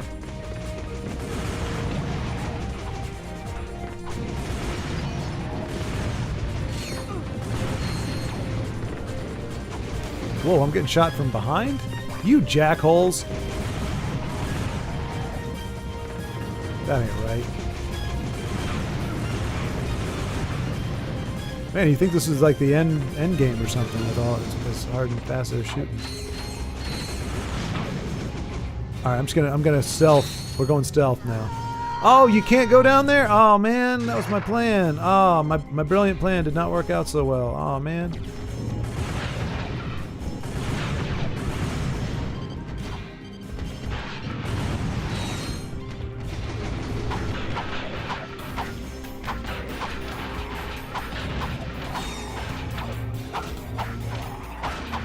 I'm trying to conserve ammunition because I don't know when I'm going to be able to buy it again.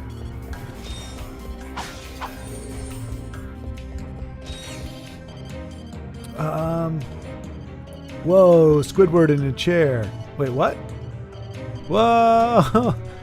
Wait. Whoa, Squidward in a chair. Take my hand. We'll make it, I swear.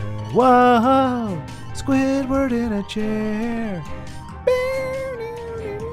Dr. Nefarious is introduced in UYA and becomes a staple character throughout the series. You should definitely use Mega Rocket over Meteor Gun. Yeah, no doubt. You should also be using your shields. The last stretch is going to be a gauntlet of enemies, and I don't think there are any checkpoints. Okay, well I know because you can't. You have to buy the shields. You can't pick them up in ammo stuff. So I was trying to be a little more careful of that. But yeah, I probably should have saved right before we got too far with it, but.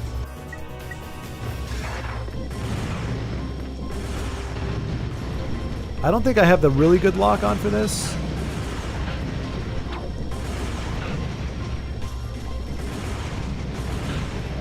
Oh, I'm matrixing right now. Oh my gosh, look at me go! Oh, I have the high ground, Anakin. I can do whatever I want because I'm taller than you. Oh, this is cool. Oh. Oh no, I'm out of ammunition. Okay.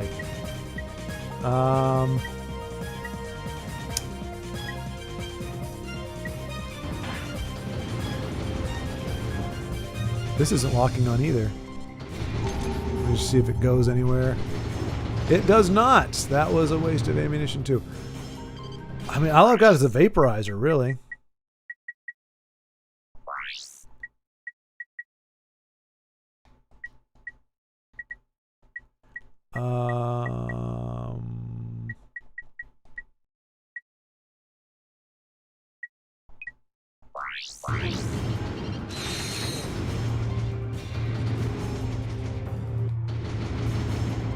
Isn't there a way to zoom in more? Oh wait, it's the wrong gun. Derp a derp a derp.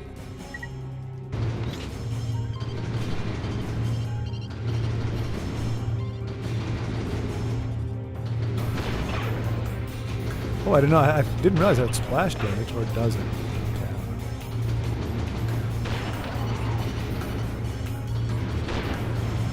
He's holding the guns like he's a freaking gangster. This is the worst use of this gun that I've ever had, and I'm missing with it. That's the best part. Okay, yeah, so we now have the heavy bouncer, and that's about it.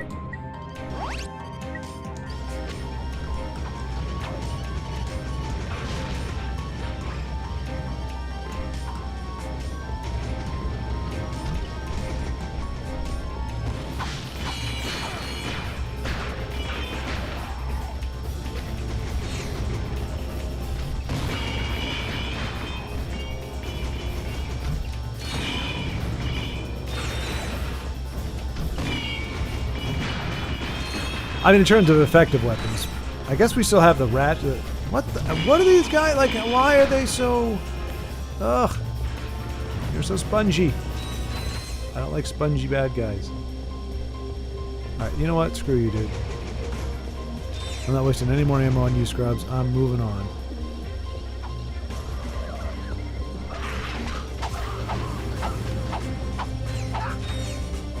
You said you never had to worry about ammo? Damn. Well, you live a charmed life, my friend. A charmed life indeed. Oh,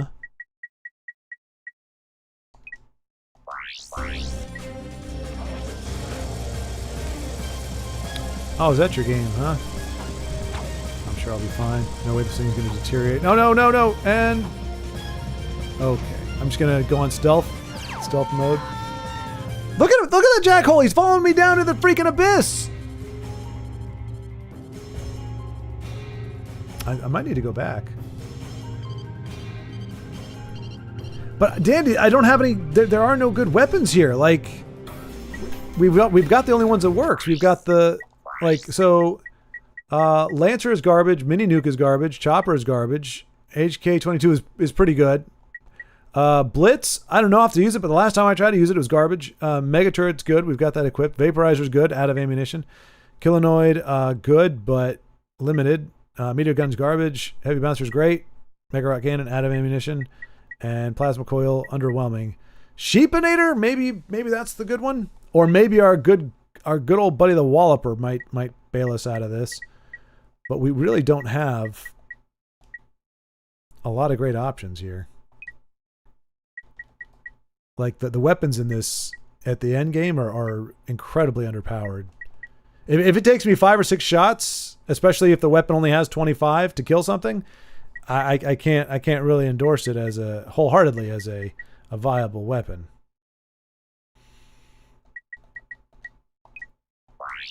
I'm going to trust in the Walloper. I'm going to believe in the Walloper. I know they've nerfed it, but okay, the Walloper blows chunks. I don't know, man. Yeah, maybe the Sheepinator. Maybe the Sheepinator. No, not with these guys. I mean,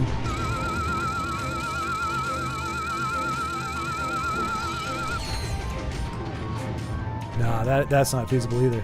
Wow. Yeah, no, this is it's a little bit of a bummer. You don't like getting into your end game and only having like 3 weapons that actually do anything. That's a I don't want to call it lame, but it's not cool. I'm just gonna have to equip that because that's the only one that actually does anything.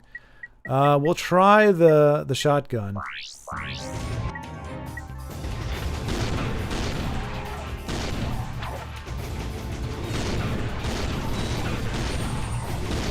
Nope. This is garbage too. What is going on? Wow. Wow. That is incredibly unsatisfying. Let's see. There's another ammo vendor once you preach the phone of us. Okay, cool. All right. I've not played. The only game I have played that has anything to do with prequel Star Wars is Lego Star Wars. And that was actually pretty fun. It's amusing. It's enjoyable. I do enjoy that. But I've not played any. To be fair, I haven't really played that many. I still have yet to play. I've got what was the Star Wars game where the guy with the on PlayStation 3? It's down there somewhere. With the Star Destroyer and he Star Killer guy and he does the thing. Whatever that one's called, I have yet to play that one.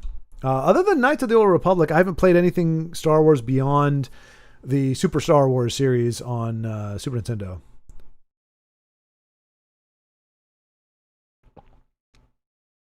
I played episode 3. That is Revenge of the Sith, I believe, right?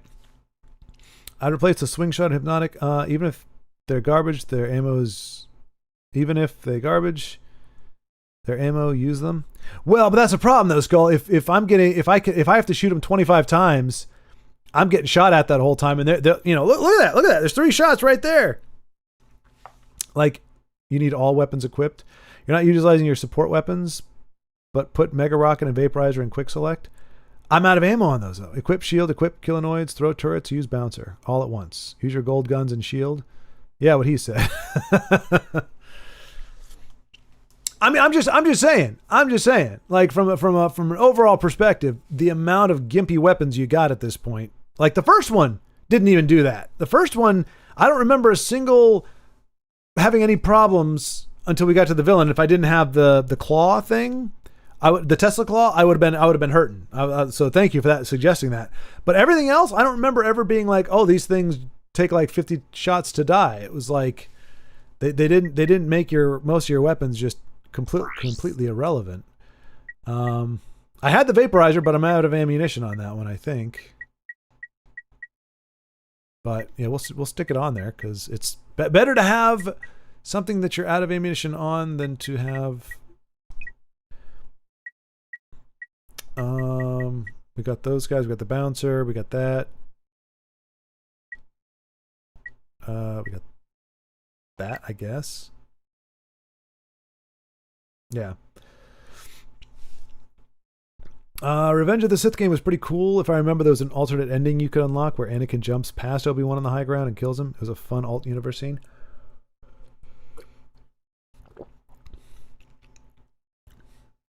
Yeah, I was curious about that. Like, look, in a lightsaber fight, in a gunfight, elevation makes a lot more difference than a sword. Because a sword fight, it's actually harder to guard your legs. If you're elevated, like if we're on a staircase and you're above me, it's a lot harder for you to swipe down than it is for me to swipe up, and harder for you to guard your legs than it is for me to swipe at them. It's not like the high ground actually made sense pretty much in the only way that Anakin violated it, which is if you're trying to go from a lower elevation to a higher elevation and, stupidly enough, try to arc directly over the person you're jumping over. I'm going to chalk that up to he was just out of his mind with craziness, but that's like a dumb... That's a dumb thing. Even if they were on equal ground, to try to jump directly over somebody on a low enough arc that you, in theory, could land behind them and then swipe. Like that's just bad. It's just dumb. It's just dumb. It's just stupid. Dumb and stupid. All right, we're gonna get rid of them. What are we doing? What else are we getting rid of? I don't know. You know what? Let's replace that with that, because I think the nuke is probably better than the shotgun at this point. Okay, all right. Let's go to shields, and we'll go to pyramids, and we'll go to the bouncer.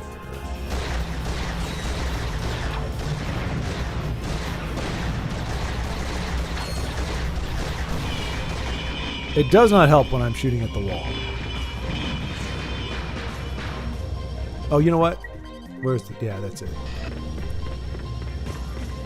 Let's go, boy! Oh, they did change color, I think. They're like a red color now instead of black. You guys are still cool. You're a bunch of cool little fellas. You know, I'm glad you're here with me here at the end of all things, Sam. You know what? We're just gonna make a break for it.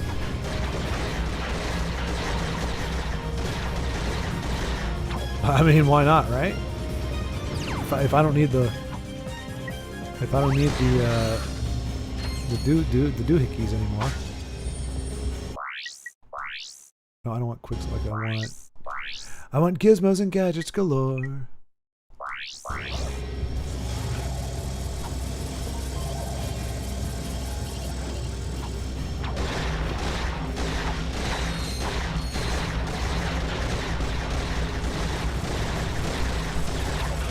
You want thingamabobs?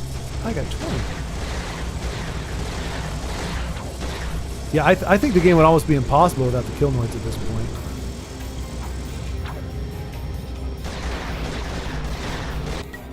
I'll do this.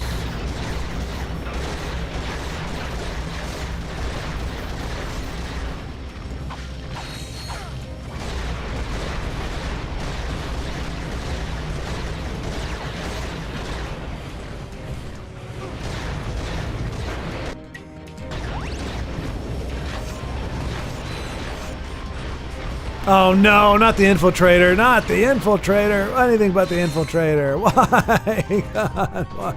If the end boss is just a giant infiltrator, I'm gonna be so upset. Very not happy. Whoa, whoa, whoa, I just killed you. God, what the?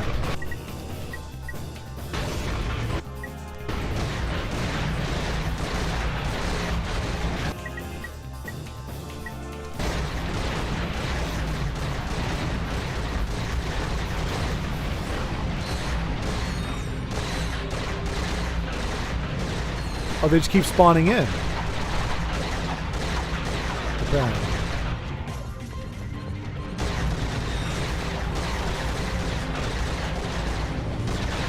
Are they going to let me do this without being harassed? Nope.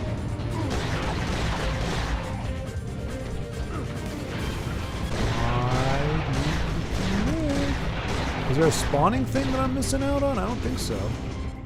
They're just... I'm out of those too. Okay, well...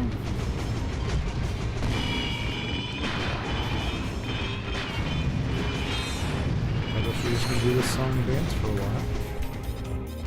Oh, are we finally done? Alright. Now for the fun part. Lord help me! Thanks.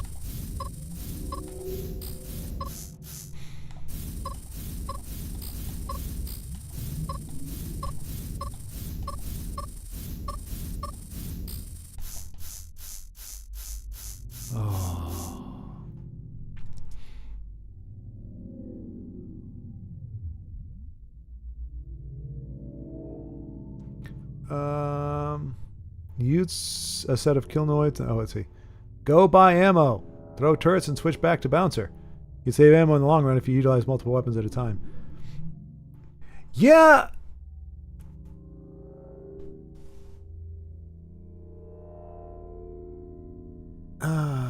Wait, use a set of clonids and shield, then immediately go to the vendor and buy max ammo for everything, then go forth and cause destruction.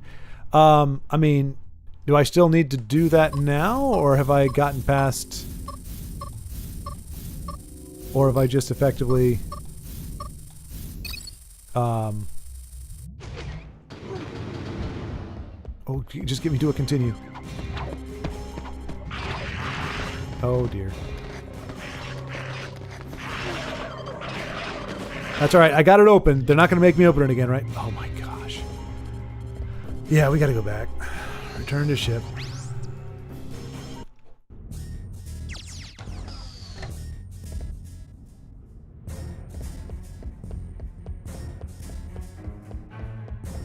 This wouldn't happen if I had my cool Darth Vader bomb diggity metal robot armor on. I would be unstoppable, but I don't. You know what? Look, I only need 955,000 more bolts. I think I might grind for it.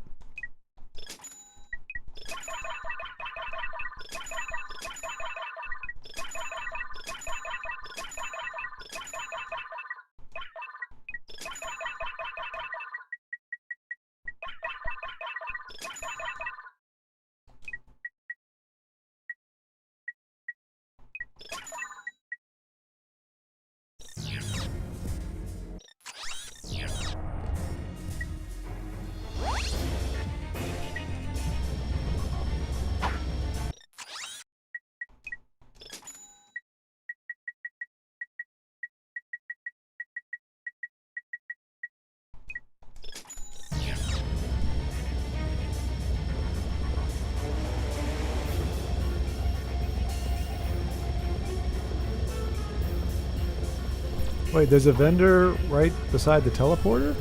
Really? Poor fella, it's okay, you'll learn. Well, no, that wasn't there before. They just put that there. And that's not the good one. They actually charge better rates at the one I went to. That's why I went there. They overcharge you here. It's proximity. The closer you are to the bad guy, the more they charge for their ammunition. Everybody knows that. Look, I'm under a lot of stress. I got the world on my shoulders. Everybody's expecting amazing things from me. You know what? I'm actually okay with doing my original strategy of just, ignoring the guys who are of inconsequence. Now they might catch up to me if they chase me all the way. That's fine, but I don't feel the need to fight them all right now.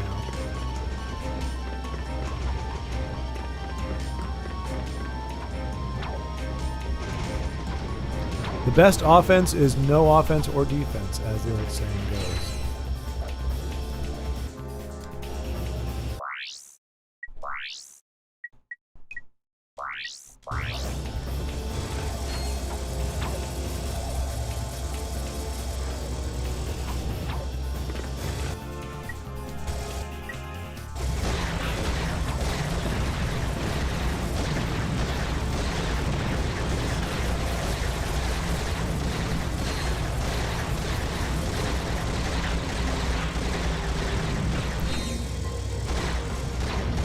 Now here is where we have to actually... Nope, not here either.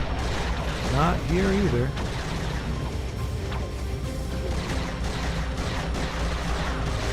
Why...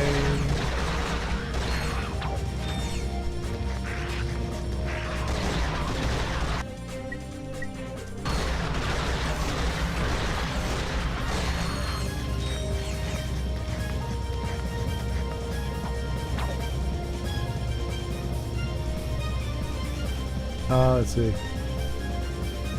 Just run. Yeah.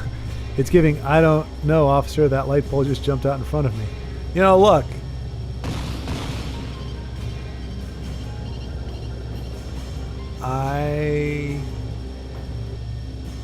As you said, my ways, you don't pretend to know my genius. I'm a gamer. Okay, hang on. So here's my automatic assumption. Watch this. Well, big brain play here, folks. Big brain play.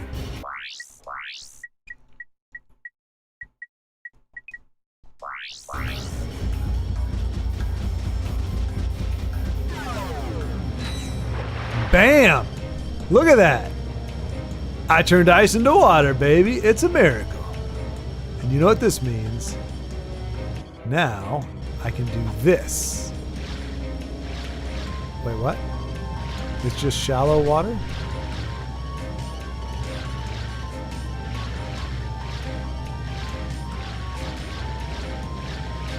Okay.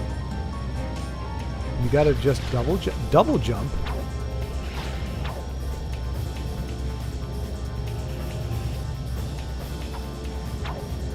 Oh. Nah, that only worked because I turned the ice into water. Don't even try to downplay my genius here, guys. You're trying to undercut me right as I'm going to the last bad guy. You keep saying a bunch of crazy things, making me think all kinds of wacky stuff, making me doubt my instincts. My instincts are proven correct time and time again.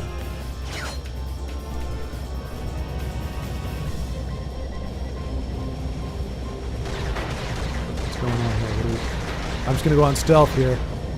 Gonna go stealth. Do not restart me. Oh. Cool. Ah. Yeah, I remember that parable. Jesus performed the miracle of turning water, right? Tale as old as time.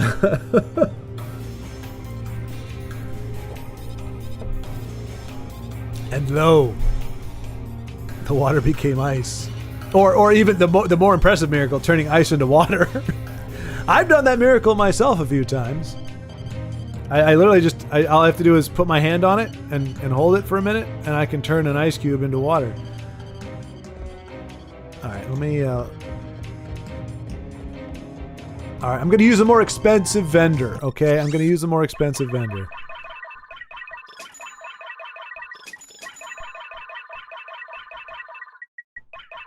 But yeah, well, I think we found the strat for getting through most of those, which is just ignore them like the pissy nerds they are. All right.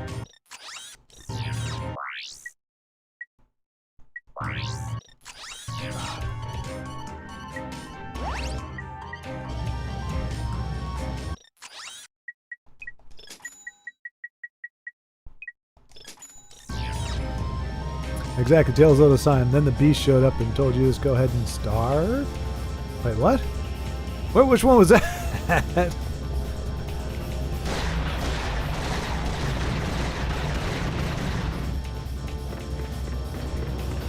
Starve. Well, they're shooting their little popcorn balls at me, but I don't care because I'm amazing. I can't be stopped. I can't be contained. I can't be reasoned with. Although that part may not be a bragging thing.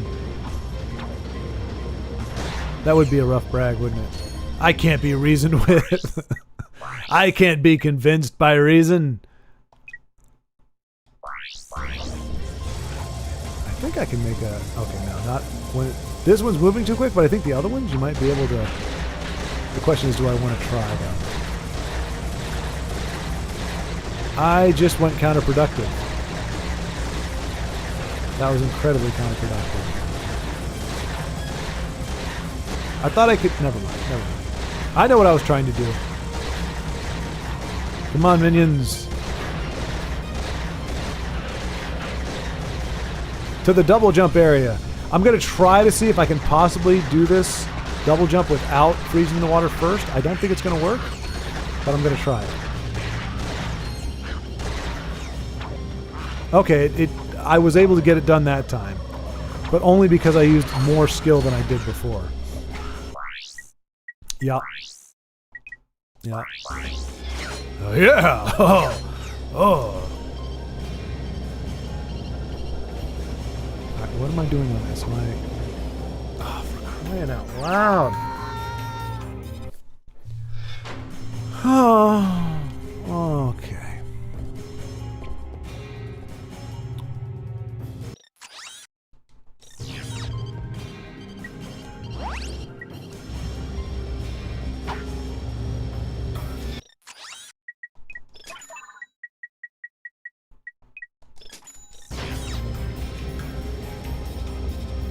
From beating the beast? No, just me. Sometimes you strike out. Oh! Well, no, okay. So I remember the line from. Oh, I see. Okay, okay. Sorry, Dandy. Your tired brain was making very, very quick connections that it took me a second. So Tale as Old as Time, beating the beast. Then go ahead and starve. I got you. I'm following that. I was trying to.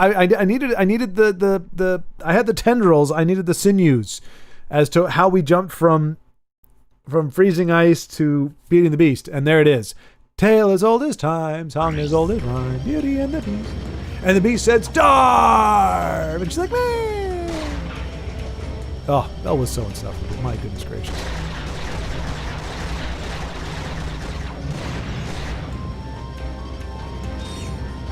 I'm going to walk through the village reading my little book, and I'm going to make the baker feel stupid because he keeps baking food for people to eat, while I contribute absolutely nothing to this provincial life. All I do is read my book. That's what I contribute. I walk around and critique everybody. Oh, look at there goes the baker with his tray like always. Oh my gosh, all he's doing is selling bread so that people don't starve. How boring. The same old bread and loaves to sell. I feed my book to sheep. What a goober. Absolute goober. The beast is going to have his hands full. Although I gotta admit though, if I was Belle, I'd be like, you look better as a beast. His Adam, I think his name is. That prince looked horrible. Like they're both getting the short end of the stick. He's getting oh gosh.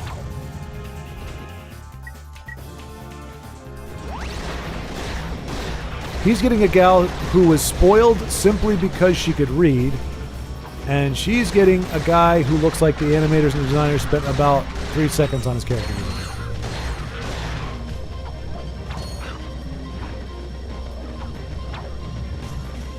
It's not exactly the happy ending we want to think about, but it's the one we deserve.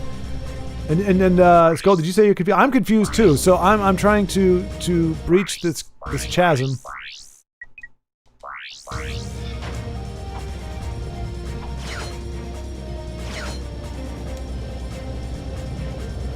I mean, do I not need that thing, or is that just a moving blockade for me, and I'm not supposed to jump on it? I think I'm supposed to just go. Nope. Stealth. Oh, see, come on! No, why? This is like the 4th time the game is breaking its rules. When have we ever had a slingshot thing materialize only after the bad guy go? We had doors open, but we've never had a slingshot thing appear once you kill the bad guys. There's never been a condition. They're making up rules. That's what they're doing. You know what it is? They got into crunch time, like, screw it. We're just going to phone it in. We're just going to make it. We're going to give you. Now I feel like my righteous age at the end of the last one was more warranted than I gave it credit for. I think we're getting messed with right now is what's happening. They are messing with us. Hardcore. Hardcore.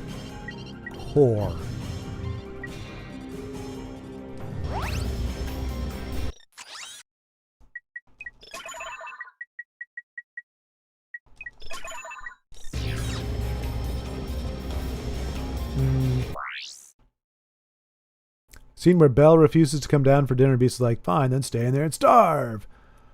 Oh, that's not the tired brain. That's just my natural autistic state. I think canonically he's never named, but most people refer to him as... Yeah, exactly. Yeah, he is... and the only reason I know that is because there's a gal who... Eliza, actually, who did the Beauty and the Beast like kind of stream or analysis with me. She said that, and I think that, like you said, it's a fan thing, but it's been confirmed or something. I don't know. Maybe it was on merchandise or whatever. But yeah, I remember seeing that in the theater, and I was waiting for it to be like, because Prince Eric looks pretty cool. Like, I'm like, oh, okay, I get it. He's a good-looking dude. Aladdin does, pulls it off really nice. But then you see Adam, and you're like, the hell is that? That's like Temu Prince.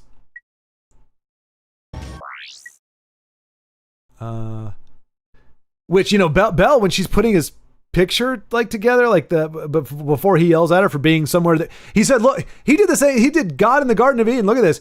He was like, this entire palace, the dungeons, the kitchen, your room, everywhere. You can go anywhere in my house. In my house, by the way. Remember, you swapped yourself for your dad, which means you should be languishing and rotting in prison.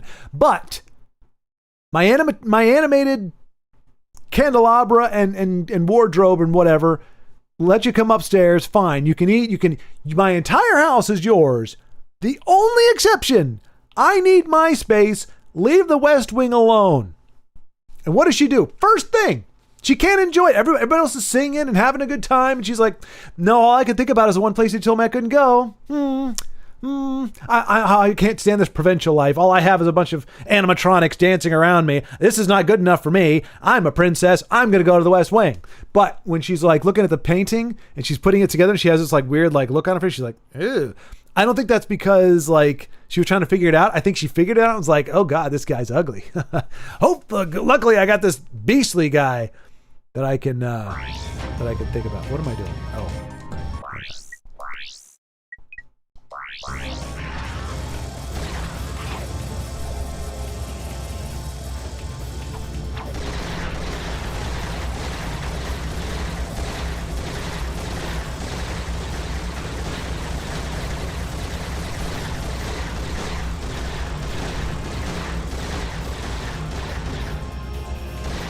I think the game is just trying to punish me for being too smart for it. It's like, you have to fight me, bro. And I'm like, no, I'm just gonna walk past you. It's like, oh no, he's too good for me.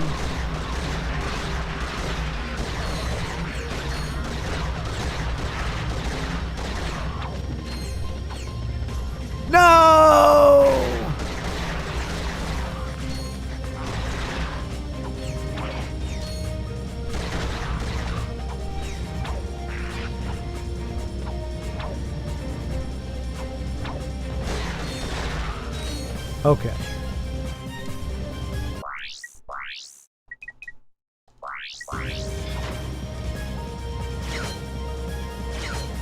Alright, so now we know we've got to, I've got to get away.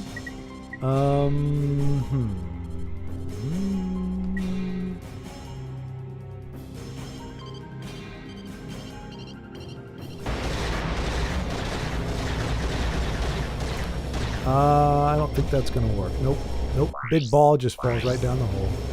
Alright, I think I'm gonna just use this.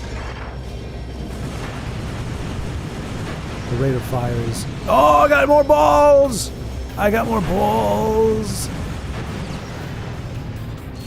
See, that's not a thing. That's the first time we've seen that animation.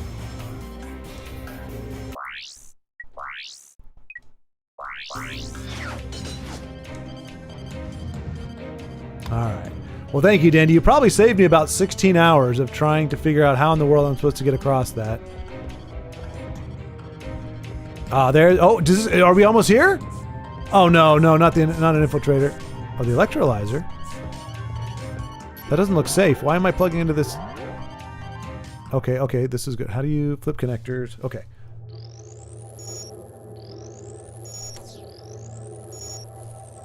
I wasn't paying attention. Okay, let's try it again. We know several of them trigger. Dunt.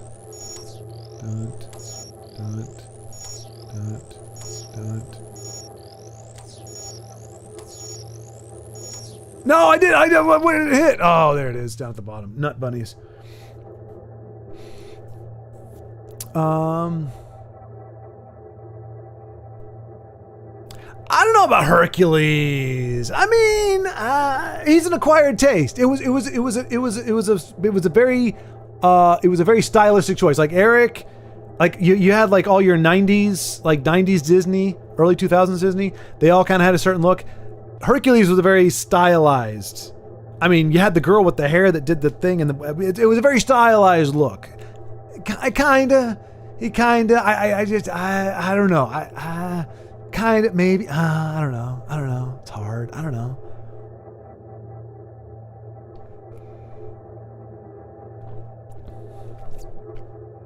The end game in this one does kind of start to fall apart, but once you know what you need to do, it's simple enough. Just relies a little too heavy on trial and error. Well, and that's not the worst thing, Dandy. It's just if the game hasn't done that up to this point, that's where it's jarring for me. That's kind of like when I talk about difficulty spikes. I don't mind a game getting more difficult. I just don't like it when it's like, here's this really super easy difficulty level that you're kind of breezing through, and now it just spikes up immediately. Like, ramp me into it. Like, get me where I'm like, okay, oh wow, this is this, but they're shooting faster now. That's my only thing. So if you're going to do this with the game, like, if you want it to be some trial and error, that's fine, but don't give me this really great game that's kind of, figure it out by using logic, and then slap me with this kind of thing where you're like, I don't know what I'm supposed to do. All right.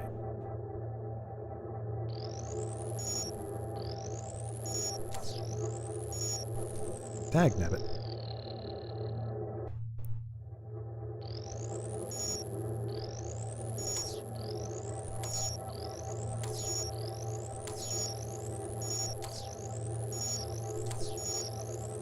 No, I did it again! Dagnabbit, I saw it at the last minute.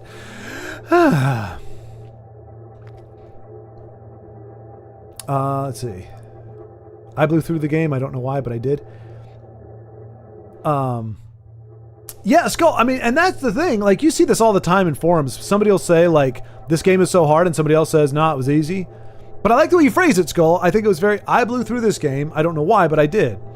I think that's a very fair way to put it. It doesn't mean that you weren't good or that you wouldn't blow through it again, but there's a difference between my experience was that it was easier versus telling somebody that they just need to get good or they're not good or that I'm better at it, or that the game empirically is easy.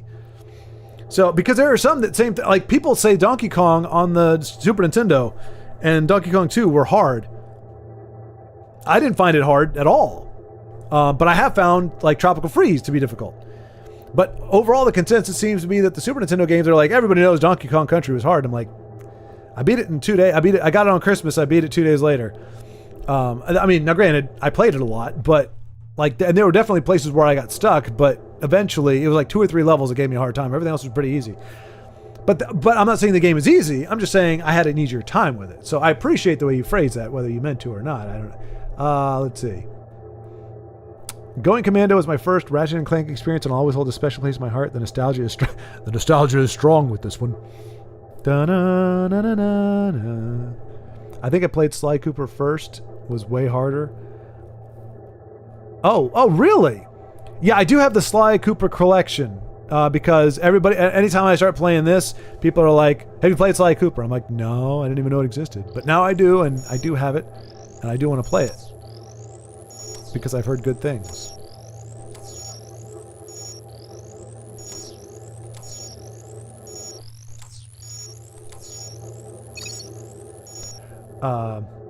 So Sly is harder. Especially the first game. Okay. Well, good to know. See, that's good to know. Raise my expectations or lower my expectations, you know.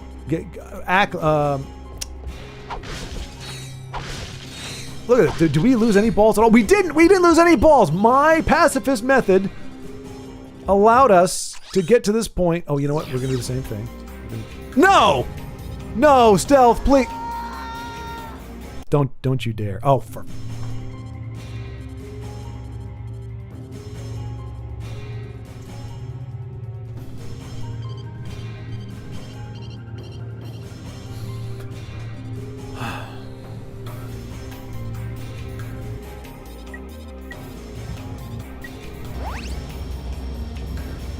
Not cool. Not cool. Skull, maybe it was easier for you because you're not an idiot. That might be why. Life seems to be easier for people who don't do really stupid things all the time. I don't know why. There's some correlation. Somehow, maybe the science community can work it out for us. But typically, people who don't make stupid decisions tend to have a little bit of easier time navigating life's difficulties.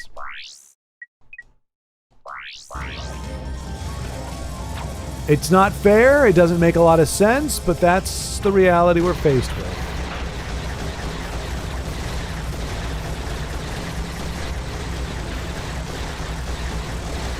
Oh, I timed that perfectly.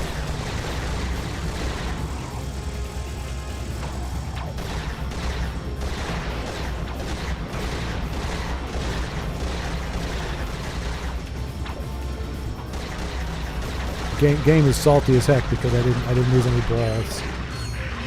I retained my balls.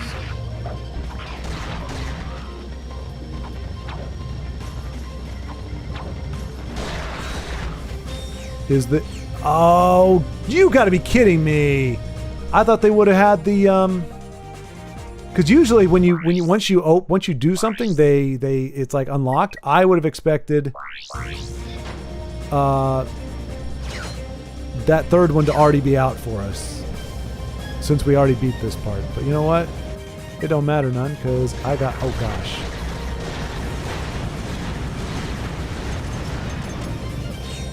Okay. Let me see here. Vaporize.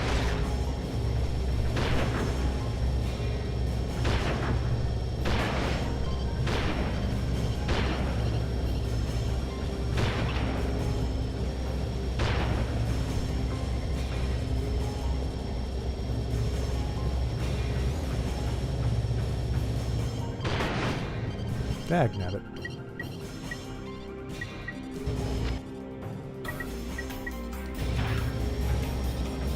What's going on? What's pushing? What's going on?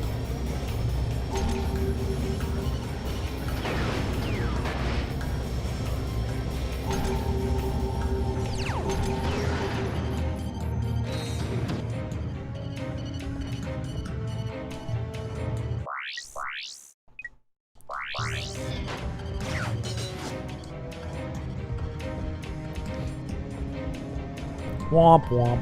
Indeed. I didn't say anything. No, Skull, I was helping you out. I was helping you out there. You know. Oh, wait. Oh, geez. I almost did it again. Oh, boy. Alright. That's all I was trying to do.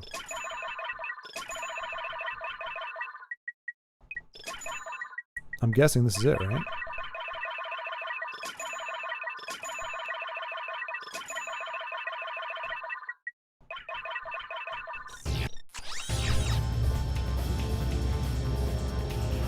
We already did that. Oh no, there's more stuff.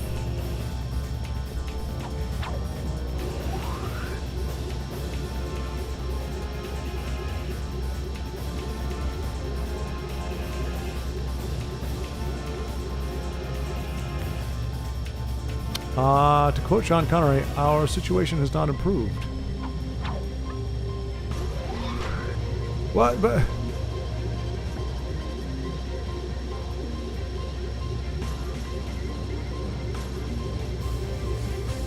I mean, I was kind of hoping this would maybe go up a little bit or something. Oh wait. Can we go maybe the side over here? There we go. Okay. Hey, big brain. Ooh. Oh, goodness gracious.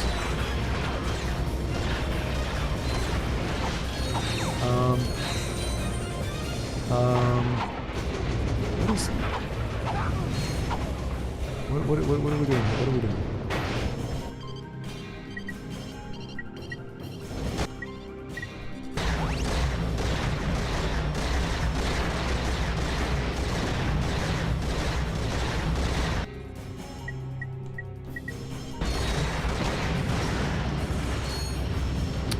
Is that a morph ball?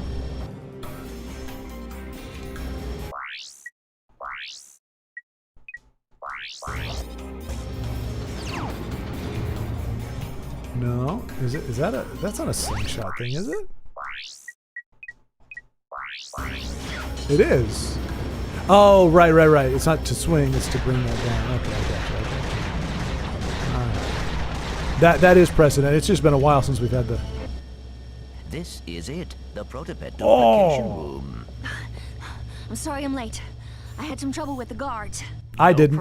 It was awesome for me. Time. Okay, let's see if this thing works. She is trying to tell us something. Bye now. Enjoy the hygienator. Oh, I didn't turn in the You statue. bought it from Steve. He looks familiar. Steve McQuark. Oh, I knew it. Now that I've sold my 1 millionth hygienator, I can finance the comeback of the greatest superhero who ever lived, Captain Quark! All I need now is a new galaxy with a new fan base so I can rescue them from a new disaster!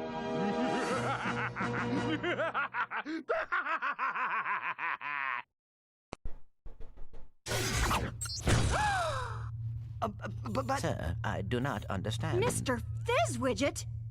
Why are they surprised? What the?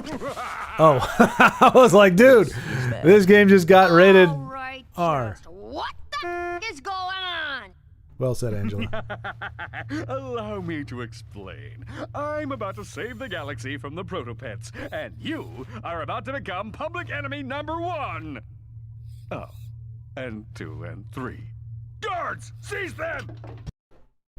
Smile, it's showtime! Citizens of Bogon, I am Captain Quark. I come to you in this, your darkest of hours, to shine the flashlight of justice on your galaxy. flashlight of justice? As you know, a living menace called the Protopet has been set loose in your galaxy. But fear not, Bogonites. I, Captain Quark, have caught the perpetrators. Yes, good citizens, these are the masterminds behind... It's probably good I don't have that Megacorp's really evil, cool-looking experiment armor with on right now. Death. And now, with this, super electro gadget I invented, I will end the protopet threat once and for all. That's my Helixamorph. I invented... Ahem. Stay tuned, dear viewers, as I amplify the signal from this helixo thingy and render every protopet in the galaxy completely harmless. Allow me to demonstrate.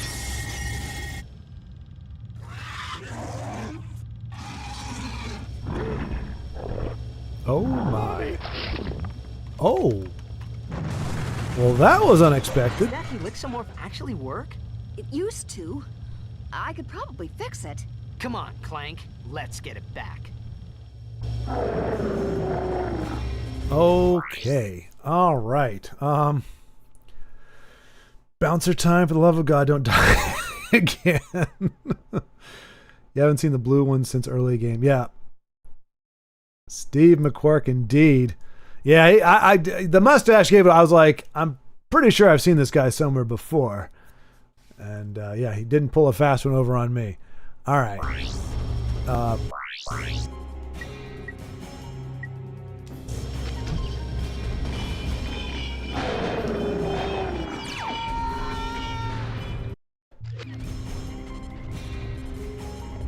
Okay, you can keep getting weapon ammo here.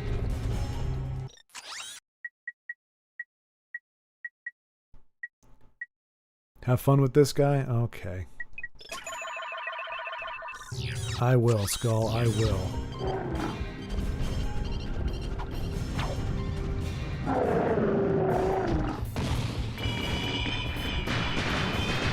Oh, he's rolling. I should have got more shield charges.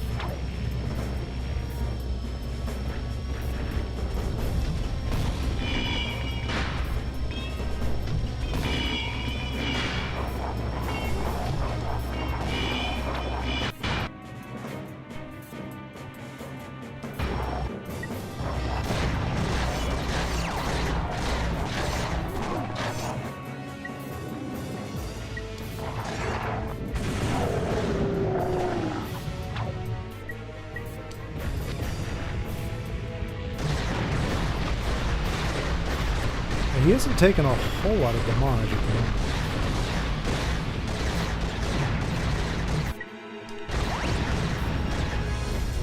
And, I was just doing it to, you know.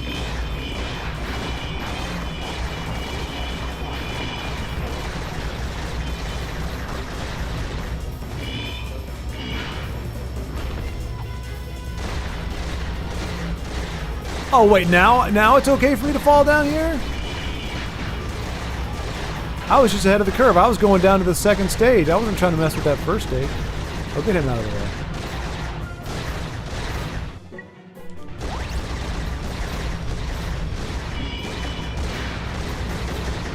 You weren't kidding, Daddy. This thing is bonkers. Oh, he's got him too.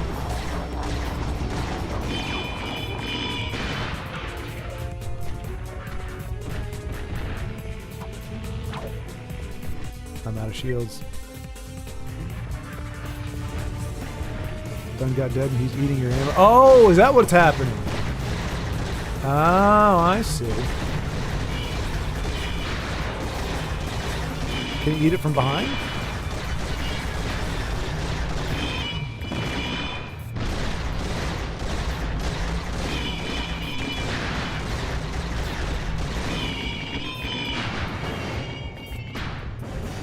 Alright, there's gotta be, because of the first the boss in the first game, there were 3 phases in the first game, so there's got to be like 2 or 3 more phases for this guy. This is way too easy.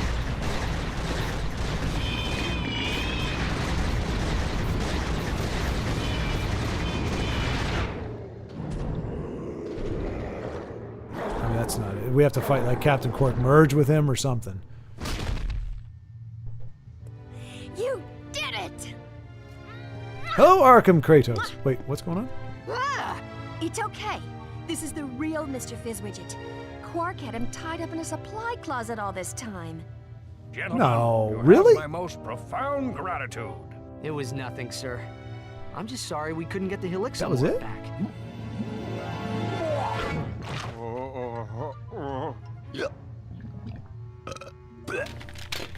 Right. Well, thanks, What do you Skull. suppose is wrong with it? I don't know. Hello, Arkham It could Kratos. take months of research and... The battery is in backwards. Hang on.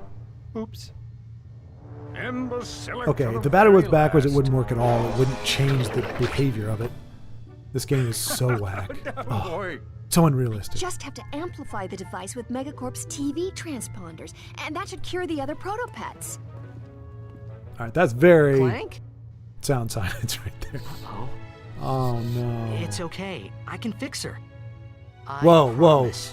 Are we allowed to say that in today's day and age? No, you don't fix her. Wow.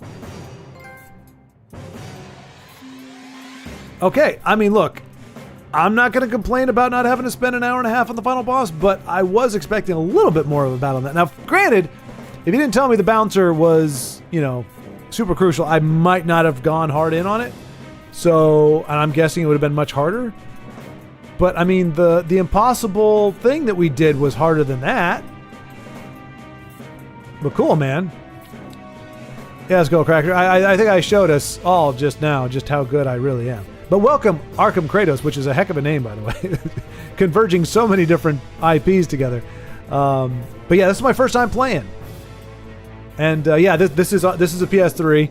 And yeah, it's my first time going through the game. And yeah, I'm dude, we had to fight the villain for the first one. Like, I think I went through that like 5 or 6 times before I was able to get it right. Like, it had multiple phases and everything. I mean, if she's a robot final boss in Ratchet and Clank 3. Wait, I mean, if she's a robot. What do you I know, Diddy. for fun? Oh, my goodness.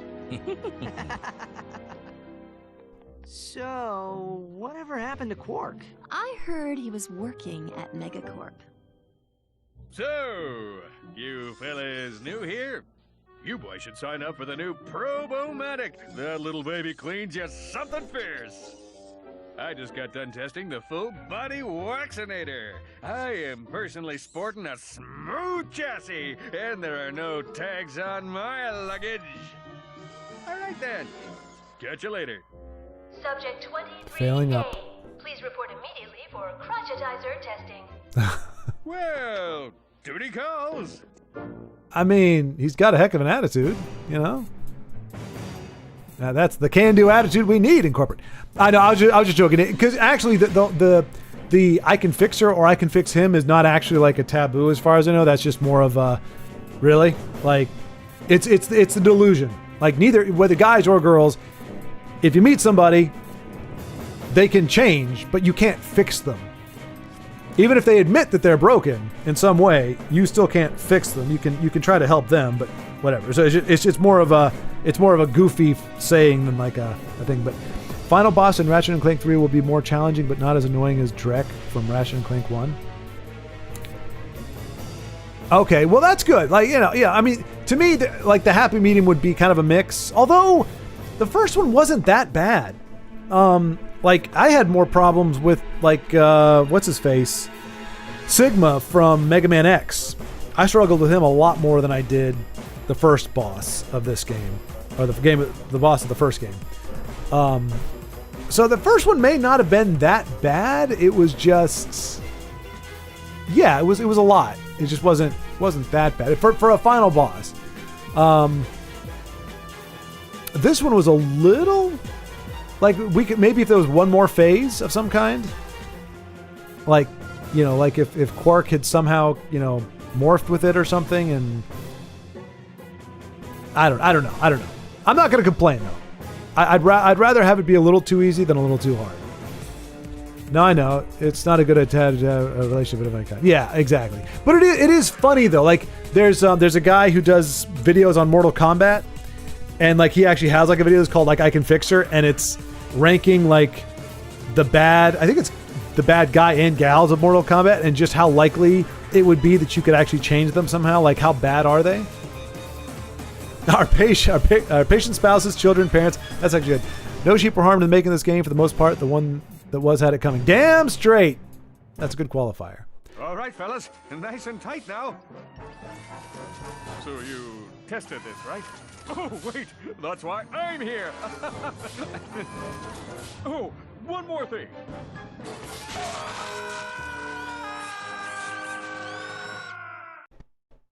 Congratulations, you have the choice to go back in time. Now, Dandy, you said not to go back, right? You said not to go to challenge mode?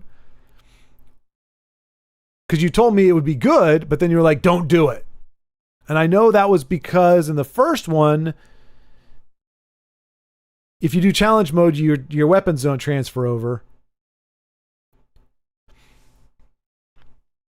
Yeah, Dandy. Yeah, I would say I think that's a fair hypothesis. Obviously, we can't say for sure, but when you look at the quality of the game up into this kind of that last segment, versus the rest of it, it does. Yeah, the boss doesn't seem quite as. Yeah. Which I mean, but that dovetails with your point earlier. They did these games 1 year apart. That is not an easy thing to do. I don't care what the game is. It's very hard, I think. Especially, I mean, right now, developer time for this exact game is probably much shorter, and you could do more with it. But you got to take the games when they came out. Probably when this game came out, doing this all in 1 year was probably pretty intense. Especially considering all the changes they made to the controls and the lock-on targets and everything. So yeah, it was probably not the same. If we had a year and a half, maybe. Probably, I would expect a much more polished end game and maybe a more difficult villain or final boss. But I mean, yeah, go back in time. Don't start challenge mode. Okay, fair enough. Time warp.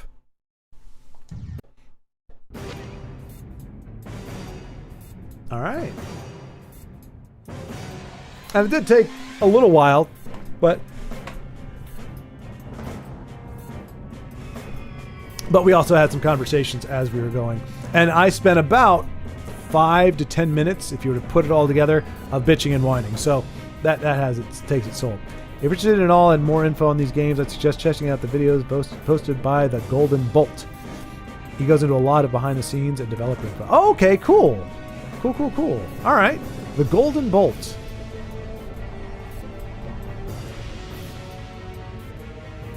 Up Your Arsenal is better, in my opinion. And that's the next one. Let's see. So we go to... And you're telling me... So seriously, Angela, she's sitting on the couch next to Clank, or Ratchet, and we don't see her anymore? That's kind of weird. I mean, to a degree. I mean, if they... I mean, honestly, I got to respect that. Because if you say, okay, we need a premise now that incorporates Angela, or whatever character, if you have a new character... then I think you kind of run into problems because you're trying to write around something that doesn't inherently need to be organic. So I appreciate that. If the next story is great and there really wasn't a place to put her in, it wouldn't have made sense, then there's nothing wrong with that. It's just it seems kind of random or rare that you introduce a character, you don't kill them off, and then she's not there anymore.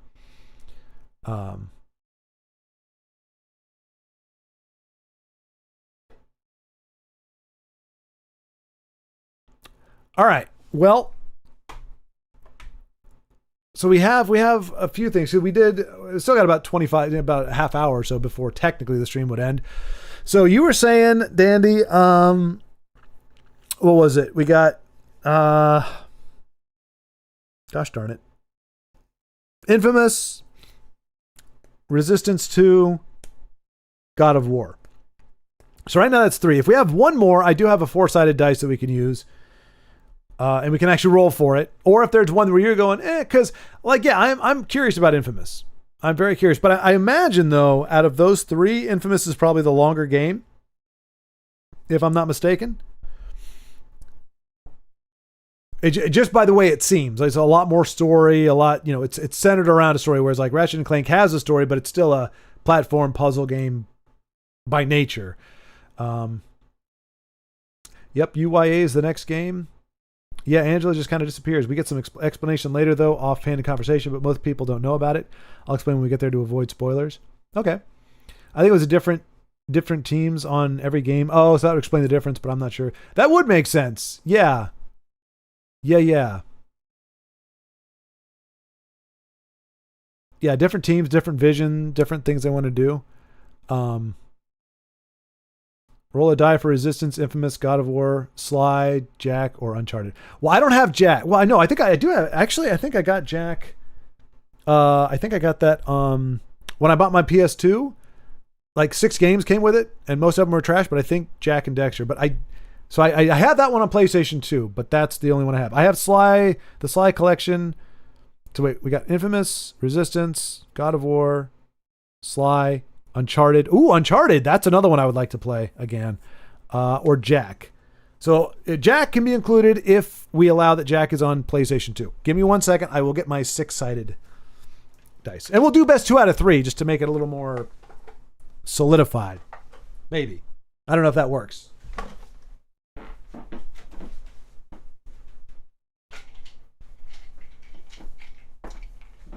So here we have our dice box, with the Rebel Alliance symbol on there. And we have our 6-sided wooden... I don't remember what it's made out of. I don't think it's cedar wood. I wanted cedar, but... Anyway, okay, so here we go. Oh, we gotta allocate which one's for which. Let me pull up a quick document here.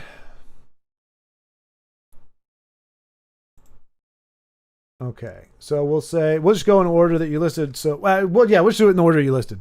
So, 1 is Infamous, 2 is God of War, 3 is Sly, 4 Jack, 5 Uncharted. Wait, 1 is Resistance. Okay, here we go.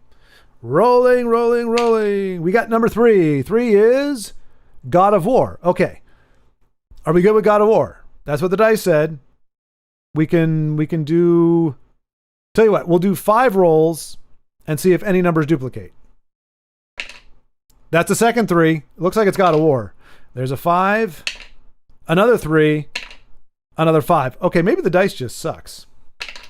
That's another 3. Can we get anything other than 3 and 5? I'm rolling nothing but 3s and 5s right now. There's a 6. There's a 3. Okay, there's way, way too many 3s. No, that's another 3. Okay, I don't think this... There's a 5. Oh, come on, really? It's nothing but 3s and 5s. This isn't right. This isn't good. That's another 5. How in the world... There's a 4. There's a 5. There's a 2. There's a 4. Okay, apparently with my left hand, I roll 3s and 5s. I guess we just got lucky. We rolled... Okay, there's a 6. Okay, so there's another 3. There's a 1. There's a 6. There's another 1. Okay, all right. Just add the 3 and the 5. Okay, well... that's 8. That was not one of our options. It's currently undecided. Sounds like the universe telling you God of War. Yeah, God of War it is. That seems to be the call. Let me see.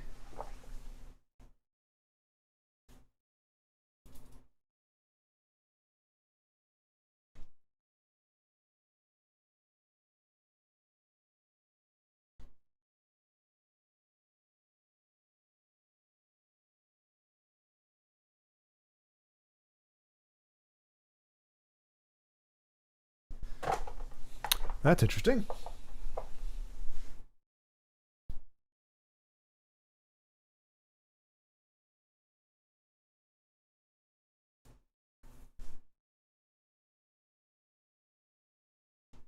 There we go. God of War Saga. 5 full games. Huzzah. So we got God of War 2, God of War 3, God of War Origins Collection, God of War Chains of Olympus, and God of War Ghost of Sparta. But we will be starting with the OG God of War. There it is. All right. We'll set that one up here so that, well, obviously the next one will be probably RE5. And then we go back to, and then God of War will start the next session. Though you should know it has boobs in it, so unless you censor your vids, they might get taken down. Really? Is that a thing? Like, do people get their God of War videos taken down? Well, no, because Castlevania has boobs too. There's like a boob fairy in it. Like a little green fairy with boobs, and it didn't take that one down, but maybe it's more gratuitous in God of War? Huh. Well, that does put a little bit of a downside on it. I think they censored those if they're remastered. Hey, Baldric, what's going on? You're probably right. Hello, hello. Hello, hello indeed. Well, you got to remember, though, Baldric, this is back when remastered didn't mean censored. Modern day remastered, yes. But this was remastered for the PlayStation 3. The world was it was a simpler time back then. So they may have just made the boobies more graphically stunning or something. I don't know specifically, but I feel like anything with nips is considered nudity. Oh, remaster did remove the nudity. Huh? Seriously, for PlayStation 3, Baldrick? Well, we have Kratos nips. Why can we see Kratos nips and not any other nips?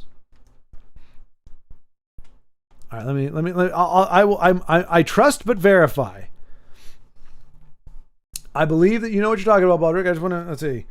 God of War Saga PS3.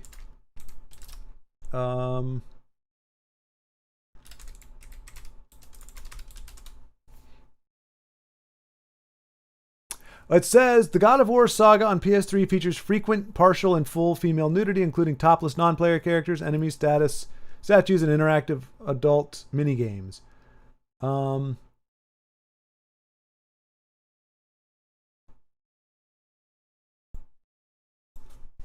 Was God of War ever censored?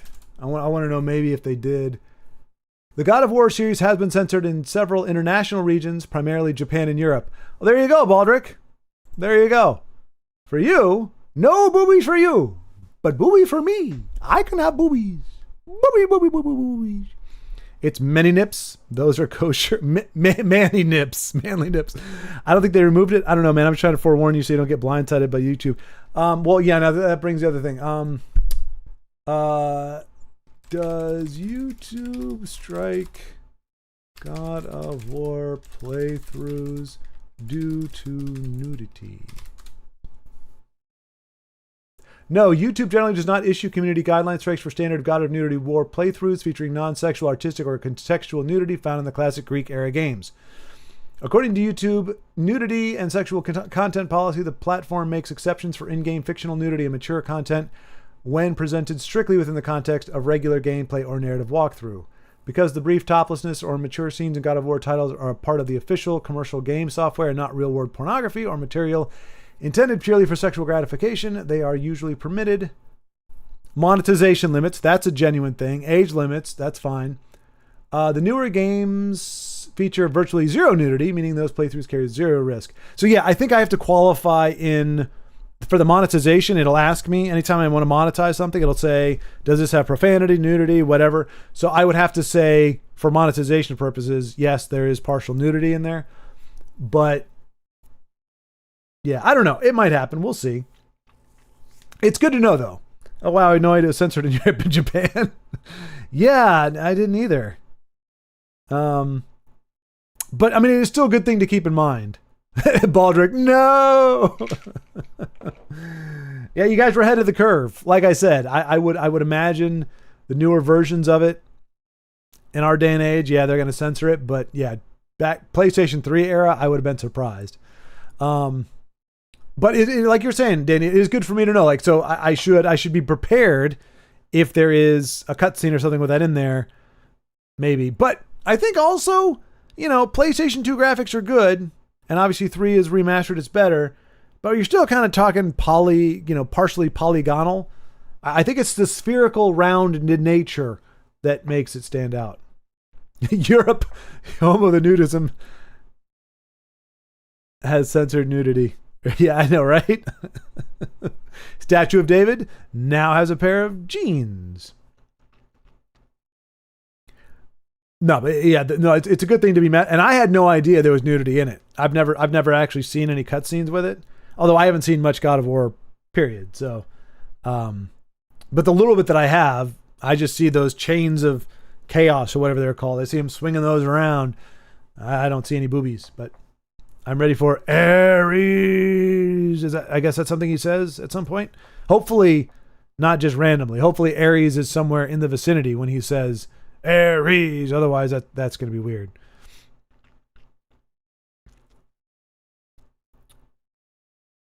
But yeah. Well, and in terms of the algorithm, the YouTube algorithm could not be worse for me than it already is. So I'm not too worried about it. Oh, cool. All right. So yeah, God of War. We'll start us off. When do I get back? Let's see. What's the day?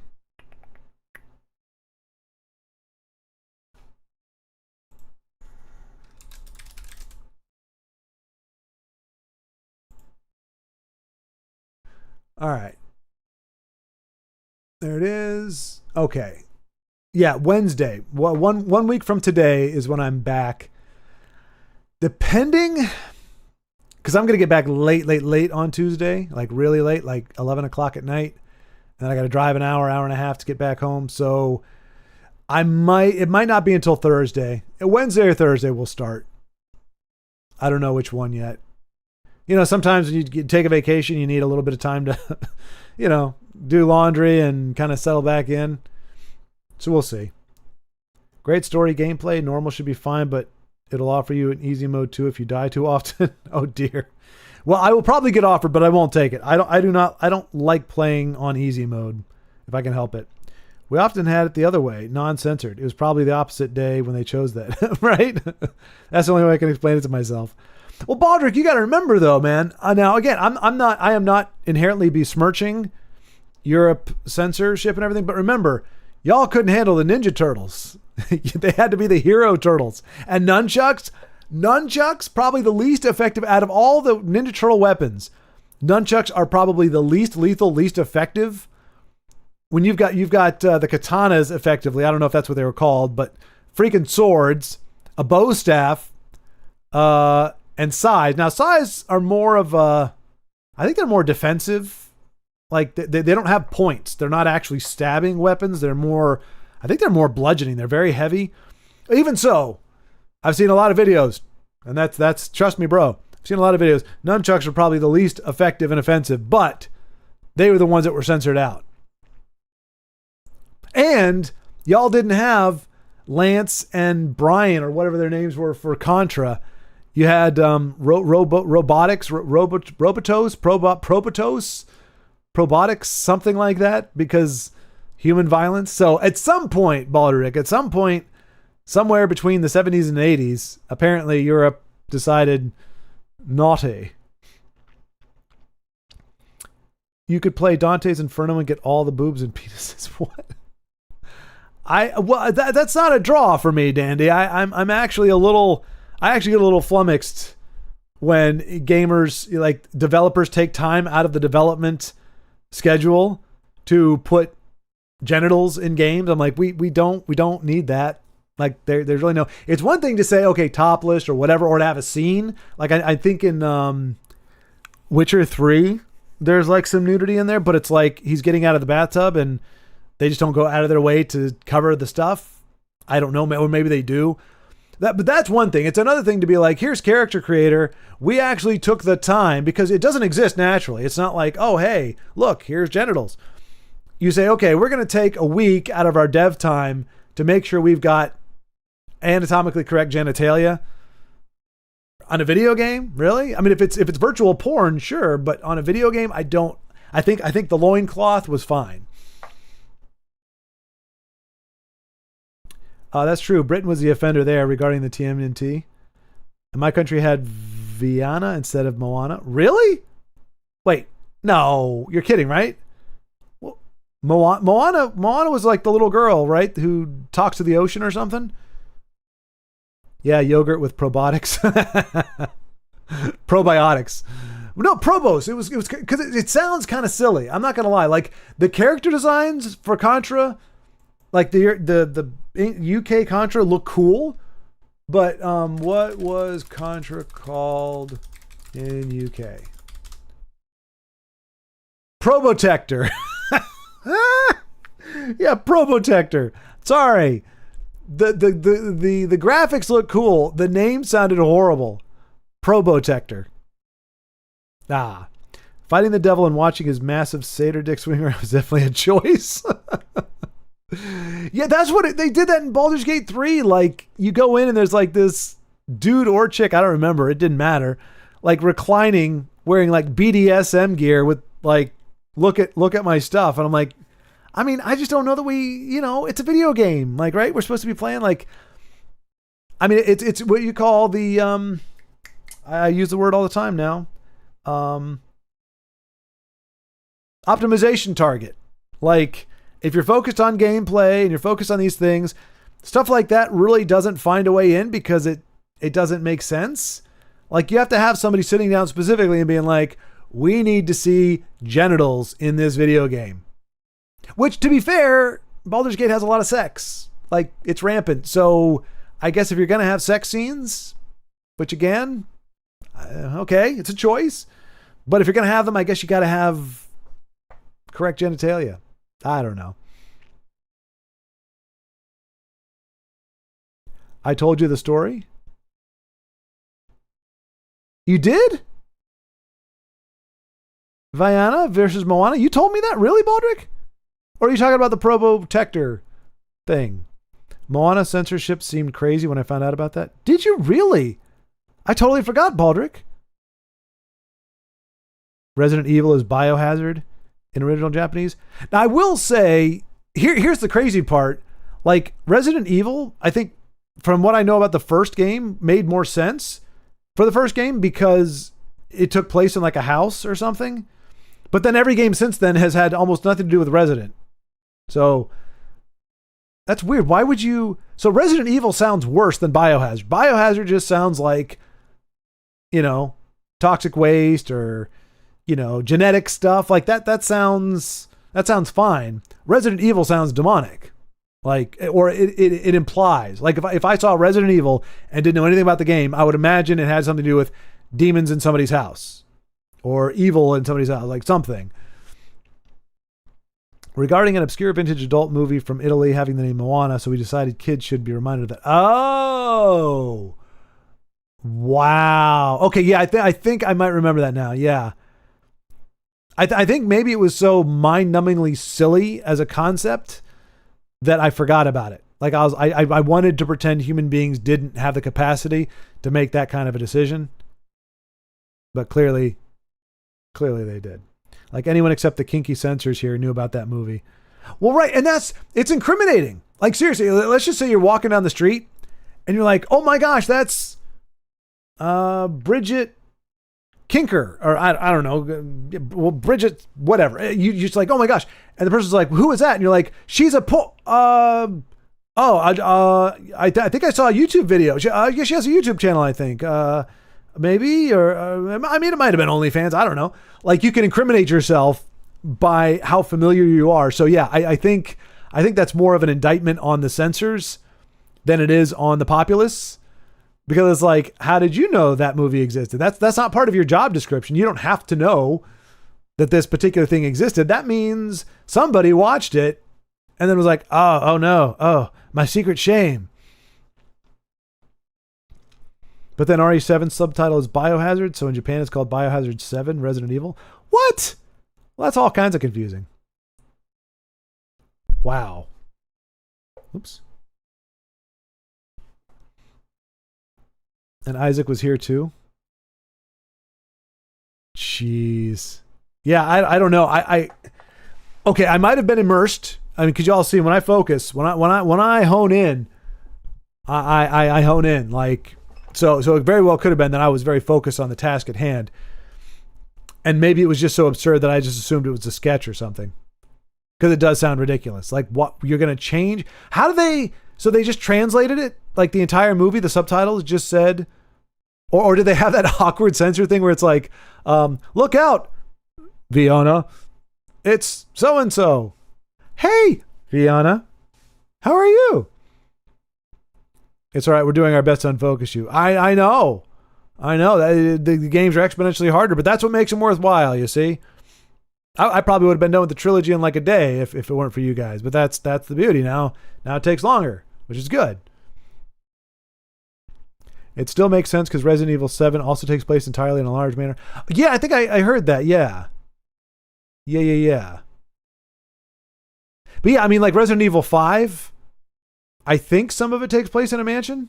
Like, I think that's the Jill fight we have coming up. The Jill and Wesker fight. Like, there is a resident, but otherwise, it seems like a misnomer. I got you. Well, Baldur, but that's the thing. Did they just change the title, or did they change the character name as well? Dandy, I have played Resident Evil 2 Remake. Might have done the 3 remake. This is at the behest of my friend Eric, the one I'm going to go visit. He's a big Resident Evil guy. He's the one I played Resident Evil 5 with. So we started, my first exposure to Resident Evil was Resident Evil 5. And then we had such a good time playing co-op on it that it was like, what about another Resident Evil game?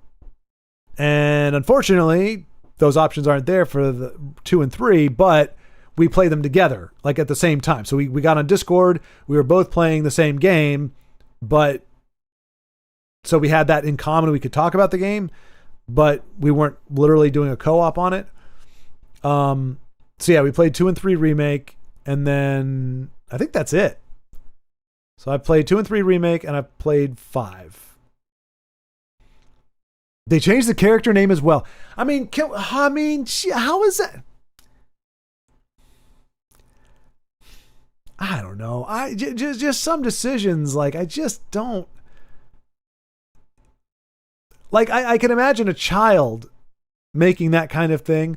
Wait, that sounds like that. Oh, that name. Oh, that's not good. No, we can't do that. And then the parent sits down and says, well, it doesn't really make sense to perpetually censor anything moving forward with that happens to have the same name, instead of just acknowledging that it was a naughty movie and nobody cares. Like, I mean, unless it was Moana, like it was Moana, that's one thing, but it's Moana. I don't know. That's just weird. Like, that makes me think there's just one person, like they call it the censor, whatever. Like it's an institution, but it's literally like one person. Because I have a hard time believing a committee could come up with a solution like that. But maybe it means resident more like local or nearby, not so much residents in particular. Yeah, I mean, you could definitely take it that way. I'm just saying if you're going to call a series Resident Evil, you would think like it'd be a neighborhood. Like, what is it? Is it Children of the Corn, or like there's a bunch of horror movies, very popular horror movies that take place like in a trailer park or in a neighborhood or something like that. Like I would think it would be like suburban, or I don't know. I mean, it's fine. There's plenty of misnamed games out there. In fact, there's a lot of Japanese to English, even in America, games that don't make any sense when they originally called it one thing. Well, Castlevania. Castlevania is actually called like Demonic Dracula's House of Gory Blood.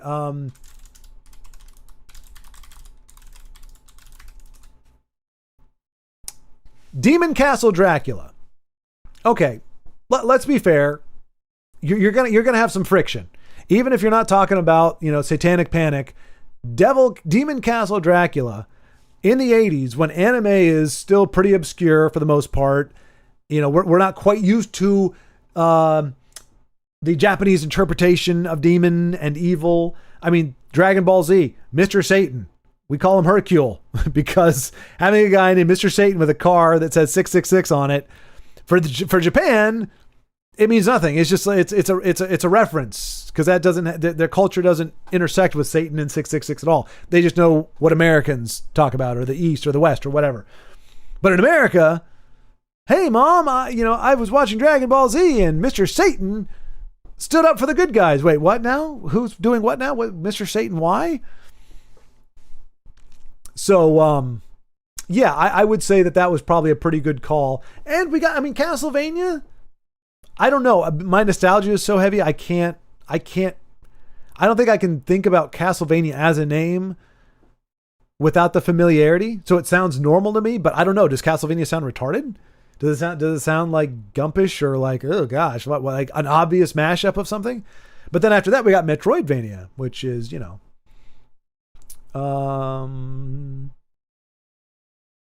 since we dub almost everything animated, kids don't even catch the difference. Oh yeah, I guess that makes sense. Yeah, only a few people. Yeah, that's just, it makes sense. It makes sense. If you only have to get your crazy idea past like 2 or 3 people, then, yeah.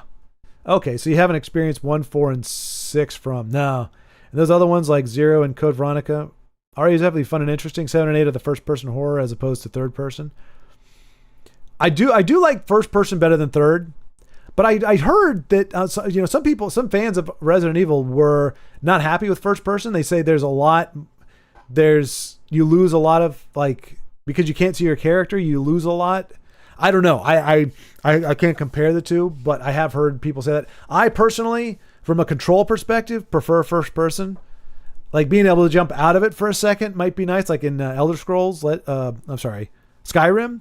I think that's the best mix, like your first person, but then you can jump to third person for a certain area if it makes sense. But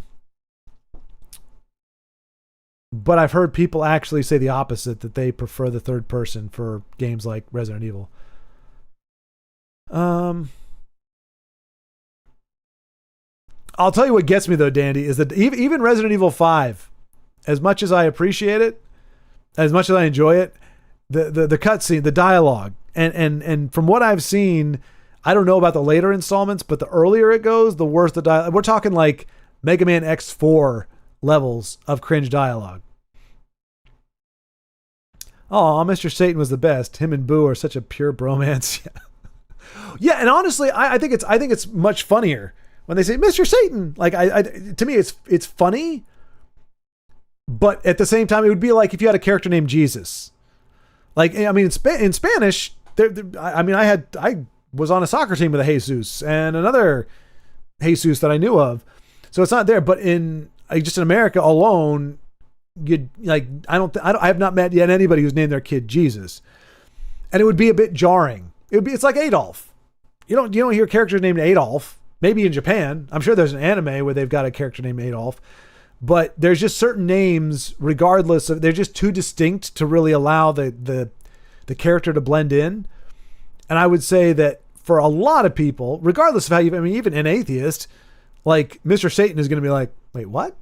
Like, it's a little distracting. So I get that. I don't think Hercule makes any more sense. It's less distracting. It's just a weird name. But it is funny if you're watching the like the dub or whatever, and you hear, oh, Mr. Satan. Although I think they actually do that in English now, right? Do the later ones call him Mr. Satan? And look, if you're not going to censor the 666 on his car and everything, you kind of have to, like, it's going to beg the question anyway. I mean, the populace tried to blame violence and crime on D&D in the 80s, which is absurd. It's all just religious fear-mongering. Well, look, again, that's another one of those things where it's the same thing that say video games don't have an impact. That's false. There are things that we take in.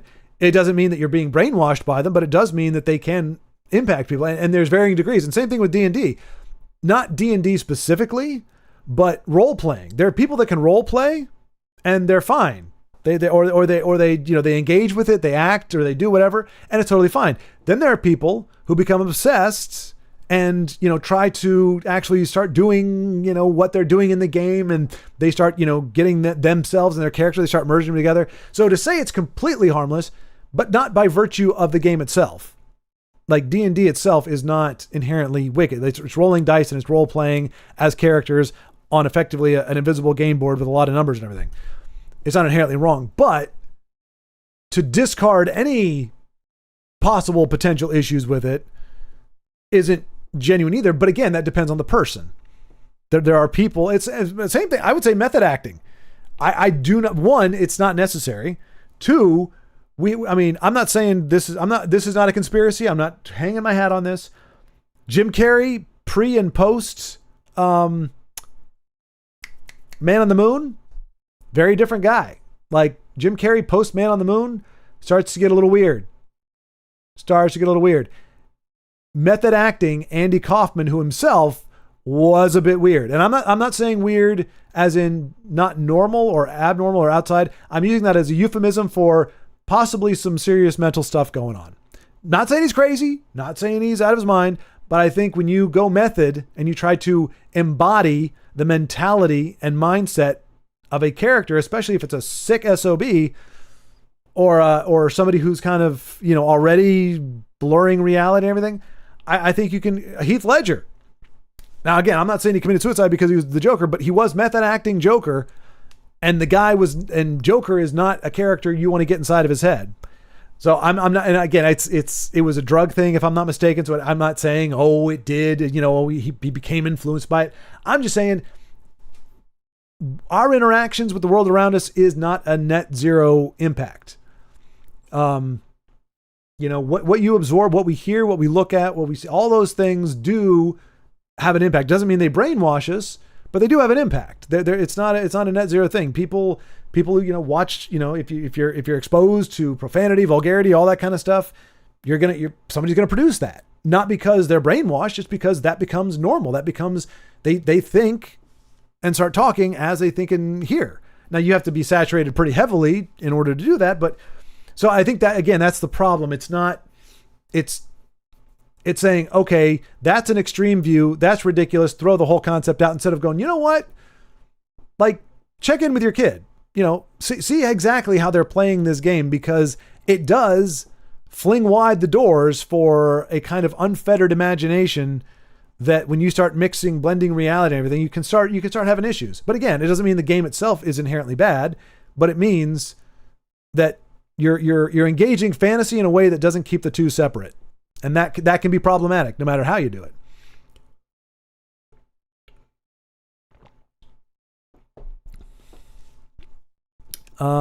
Agreed. I love the Boo and Mr. Satan became bros. Yeah, exactly. That was kind of funny. Oh, Boo. Oh, Boo. No, Boo. Yeah. And again, the guy who did voice Mr. Satan was probably one of the best, and he also does Torg in Borderlands 2. And I guess 3. I don't know if he's in 3 or 4, but definitely 2. Great voice actor. Like that's just such a great voice for that kind of character. It's like perfect. The newest one, RE9, I think, lets you choose between first and third person. Oh, nice. Okay. And the dialogue definitely gets better as the game. Okay, good. Cause I almost feel like they embraced the bad dialogue or the translation of it at some point. It's like, guys, no. You don't got to. Like, it's not a comic game. It's not a funny game. It's supposed to be, you're supposed to take it kind of seriously. It's freaky. It's scary. And people are deaf named Jesus. It's just Spanish and pronounced like Jesus.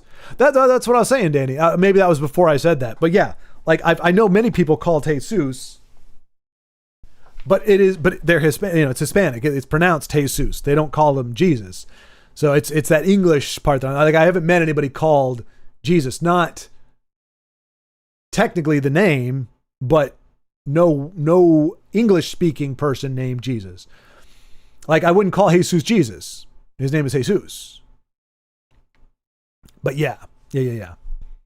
It can have an impact, but it's particular to the person and their individual mental faculties. Right.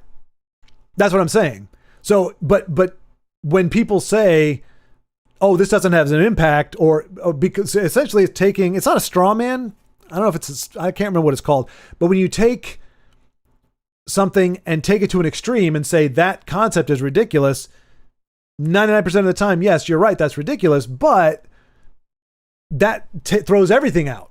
And then it's like, there is no problem with it. Everything is fine. It's like, no, that's not the truth either. There is still something to be, conscious of and to consider. It just isn't that extreme concept of it. And that's true for anything like that. That's true for, just about anything. Like there are some things maybe that may be wholly completely false and you don't have to qualify it with that. But I think a lot of things is, well, now wait a minute. But then people, when they hear the satanic panic and when they talk about that, they just throw everything, all the points that were made out the window. And I'm like, well, no, there were some points that were valid. Again, talk about like how much time it's consuming. Like when they talk video games, like video games are not evil. They're not bad. But if your kid is playing them like 14 hours a day, if they were doing anything for 14 hours a day, for the most part, people say that's not healthy. And it just so happened because video games are indoors and there's not a lot required. All you have to do is have a controller. It becomes easier to let video games take over. Whereas anything else you do, you might have to go outside or you might have to do whatever, but it's not demonizing video games. It's certain things that become easier to become disproportionate. So to say video games have no impact, that's not true. But to say video games make people kill people is definitely not true either. But yeah. A game can't be held accountable for that. That's why we should have better mental health care to help differentiating with those that can struggle. Well, I mean, but here's the question though, Dandy. Partnering with that, can we say stop doing it? Like, I don't think the answer is to enable people to engage in behavior that is already like somebody with a gambling addiction. Not everybody can be addicted. I'm not a gambler. You couldn't get me addicted to gambling, period. It just couldn't happen. I have no interest in it. But there are people who are very, very susceptible to gambling. The answer isn't to try to spend time and money and everything to make it so that they can gamble without it being addictive. It's to teach them, hey, like, here's how you can do it in moderation possibly. But like, was it alcoholism? Like, typically, as far as I know, like the Alcoholics Anonymous thing is like,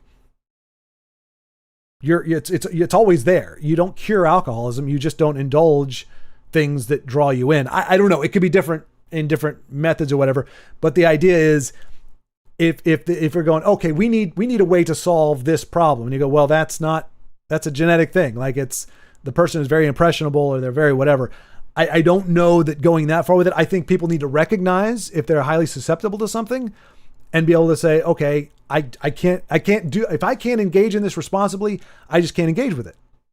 Like that should be an option, instead of saying, well, we need to, you need to have your kid go into therapy for 3 weeks or something, or however long, so that they can continue to do this instead of, but yeah, I mean, people are going to take it however they do. But, and look, at some point there is an accountability in general. Again, I may be alone in this. I think there's enough science that backs it up. What you put in, what you intake, is going to have an impact on what goes out. It doesn't have to be a mind control thing, but if all you watch is violence, destruction, death, I mean, desensitization is legitimately a thing. And I'm not saying that that's not a good thing, because look, if the world is full of X, Y, and Z, pretending that it's not is not healthy. But we know that desensitization is a real factor. Like, that is one direct implication or impact of watching, increasing amounts of things. So I think there is, from a creation standpoint or from a intake standpoint, going, okay, how much of this is actually doing me any good? How much of this is putting me in a better headspace? How much of this is actually making me feel better? How much of this is actually making me, like, they call it doom scrolling, right? That's not a good thing. And I do it. So I'm not saying, people shouldn't, but it's not healthy. Like, if you're just scrolling through, whether it's TikTok or whatever, YouTube videos or whatever, and you're looking for, things, whatever, like, that's not productive. Like, on a very fundamental level, it's not productive. But beyond that, you're getting antagonized by, oh, such and such thing happened, and so is this, and this is over, and the world is coming to an end, and they're busted now, and they're so cooked. It's like, this isn't exactly helpful content. Like, when you think about the other things you could be ingesting, the other things you could be seeing, reading, understanding, perceiving, challenging, doing, and then you look at how much time is spent on things that are either making yourself mad or discouraged or angry, well, which is like mad. And you go, what's the end game? What does that do for you? Like, is that making you more chill, or is it giving you an undercurrent of dissatisfaction and anger that you can't do anything about, because 99% of the stuff that you hear about on YouTube or on the news, you can't do anything about? So is that helpful? I don't think, and then you have to look at what you're getting, what you're not doing. Like for me, if I'm doom scrolling, I'm not writing my book. I'm not streaming a game. We're not having a conversation. So I do think there's a practical side of it. And then there's just why, like, of all the ways we can express ourselves as humans and all the stories we can tell, why are we telling the most degenerate, depraved, whacked out, disturbing stuff? Like, does that, it can be entertaining, but a lot of things can be entertaining. Do we have to be entertained by the most depraved and disturbing possibilities that human brains can come up with? Now, that doesn't mean that I think, censorship, I've been opposed to censorship from the beginning. I'm just saying, as the consumer, as the person who consumes or buys or engages with it, I think it's worth considering. Let's see. Funny moment regarding the stream. When I turned today the TV on, and what was on it, Ratchet and Clank animated movie. Oh, no kidding, you got to see it, Baldrick. Yeah, Dandy told me about that, and I'm kind of curious. I love Torg so much. Yeah, oh yeah. Blow up the ocean.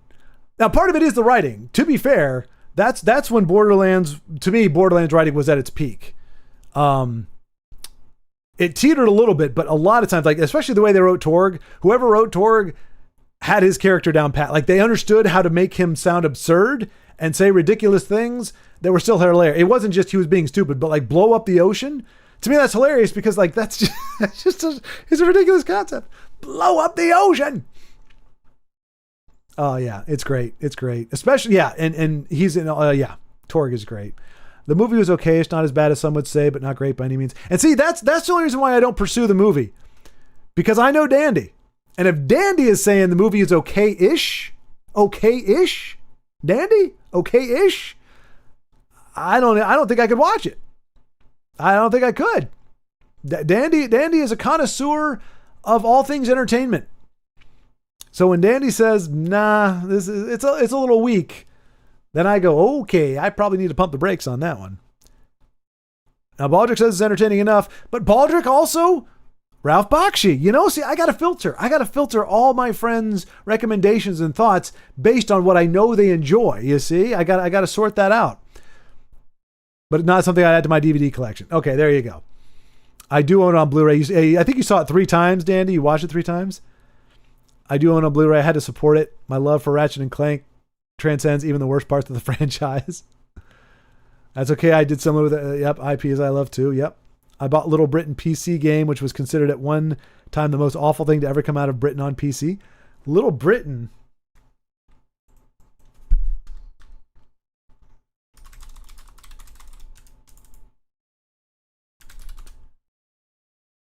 Oh dear goodness.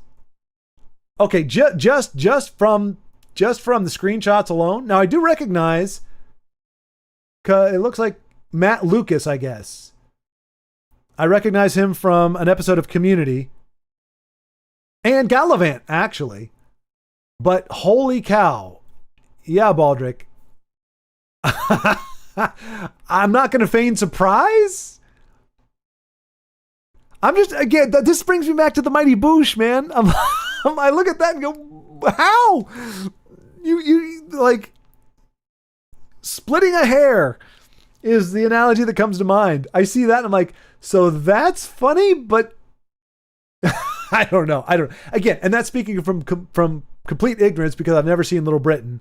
And even I didn't find the Mighty Boosh that funny, but it's still crazy. Yeah, so the responsibility of the individual. Yep, an addiction is an addiction in any form, whether it's actively addictive or it's just a form of release. It could be heroin, it could be porn, it could be plucking your eyebrows. Exactly. The core is still mental health, and people often need help identifying the why behind it all. Yeah, I'm not familiar with Little Britain either. I just saw the image of it. I don't know that I want to be more familiar with it. It's not very politically correct British sitcom from the 2000s. I hate it when a group, usually Christian zealots, throwing out blanket statements to place blame and their explanation is evil and Satan, but won't take the time to actually identify the larger issues at hand and how to prevent the supposed issues. Well, I would adapt that a little bit, Danny, because people have correctly identified, I would say, that what people would call, like, again, the Satanic Panic or Christian or whatever from the 80s and 90s, they've been replaced because Christianity got taken out of everything. God got taken out of everything. There is no teeth. You still have YouTube channels or people or churches or whatever, but you still have what you're talking about. It's just it's other people now. Now you have Muslims. Now you have the politically correct or the social justice things. Whatever name you want to give that. Now they're the ones policing games. They're the ones policing content. So it's the same manifestation. It has nothing to do with Christianity itself. Religion itself does lend itself to that because it's about dogmatic doctrine. But you can find dogmatic doctrine anywhere. Like you don't need religion to do that. It just happens to be susceptible to it because of the nature of religion in general. But I would say contemporarily, that's not what we're dealing with as much. It doesn't help. No matter where it's coming from, it's still a problem, but that's true if your friends love Bakshi, they're keepers. I think you're the only friend I got, Baldrick. I'm trying to think if there's somebody else that I know that loves Ralph Bakshi. There might be. Oh, no, you know what? Frank. I had a friend, Frank, in Virginia. Shout out to Frank if you're listening. I don't know. Oh, no, he's not in Virginia. He's in Florida now. But I met him when we were in Virginia. He probably would have been like not a spirit animal, probably a good chum. Like if you knew Frank Baldrick, I think you guys would get along great. Now, granted, he's the one that introduced me to the Mighty Boosh. So I don't know. But he was that kind of guy. Like, so yeah, I think, but I know he loved Ralph Bakshi. He was big into Cthulhu. What Lovecraft, I think is the guy's name, and he loved Cthulhu, loved all that stuff, which I would assume, or I would guess that you do. He loved like, Rocky Horror shows and all that. Let's see. It's only a letdown for me because I'm familiar with the material and my expectations weren't met. If someone unfamiliar would watch it, they'd probably think it's fine. Okay. Let's see. Dandy. It still exists now, just the MAGA party. Well, I mean, perspectives will differ, I guess. I'll just leave it at that. Everything that I was thinking of had nothing to do with MAGA, but that's all right. That's all right. As I've said many times, I've got some friends that are different parts of the world. They don't like America. They don't like Americans, but our friendship is still there because we're not dealing with Americans in America. I'm not dealing with somebody who's a Democrat or dealing with whatever. I'm dealing with the person, the individual. So unless or until they make that a divisive thing where if you don't agree with me on this, we can't talk. It's like, all right. I mean, a lot of my friends, dude, you can't do theater, you can't do film and stuff without people that I personally would on issues that I disagree with. But the amount of times that those are like actually, what do you call it? Relevant to a discussion? Very rarely, so it's like, look, let the countries talk about that. These guys get paid money. Their job is to take on global things. I'm not getting paid to do it. I can't influence it. I have no authority in it. Neither do you. So, and whether or not, a country does something, that doesn't mean that this individual does, or this country believes in something, doesn't matter the individual does. So yeah, it's, yeah. What do you think about the Anukai? Hey, remix, super. I don't know what that is. So I think it's something new, a new word that I'm not familiar with. Anunnaki. I got there. I sound silly, but Franks are usually good folk. Frank Castle, for example. Yeah, Frank. Now, see, Dandy, I wouldn't expect you like Frank. Well, I guess you like what's his name. But yeah, Frank Castle. Although I gotta be frank. I don't know too many Franks. We got the one Frank that's the friend. Frankfurter. Frankfurter's a good guy. Frank Enstein, he's not bad. He's a little wacky, but he's all right. Kind of a multiple personality fella. But yeah, Frank Castle's good though. No, that's fine. That's fine, Dandy. That's fine. No. It's just, I try to skirt that. Like I specifically didn't want to name anything because I'm not trying to induce that. And that's not calling anybody out. It is just something where it's like, it does create a chasm where I don't think there needs to be one necessarily. But so for me, that's my usual thing. Now, if somebody brings it up, but again, this isn't a political stream. Like if that's what I was doing, if I was like, hey, I'm going to do a stream on politics or on my views, then they're up for grabs. I have no problem sharing them, but it's like, we're here for video games. We're here for Ratchet and Clank. We're here for media. Doesn't mean, having opinions, people can't share them, whatever. I personally try to avoid it just because if somebody agrees with you, you may be able to go, okay, cool. But if somebody disagrees, that's usually a bigger deal. Like you get less camaraderie from people who agree than you get strife and contention from people who don't agree. It's kind of what I've noticed. Like if I see a bumper sticker that says a slogan that I agree with, which is rare because usually the kind of things that I think people don't put on bumper stickers. But if I see a bumper sticker that I think is clever or whatever, I'll be like, oh, that's cool. But if I see a bumper sticker that's like, says something that I am completely don't agree with, I have to kind of resist being like, because it is just, I don't know. It's a weird thing, but I mean, you know, the Gods, the board game, the something else called Anunnaki. What up, Remix? Not familiar with that. Okay, I'm glad I'm not the only one. What is it? Oh, Gods. Yeah, that's what I thought. Well, because you had oh gosh, what was his name? What was the guy's name?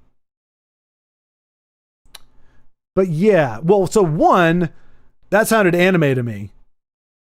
But oh gosh, what was his name? It was like the Giants.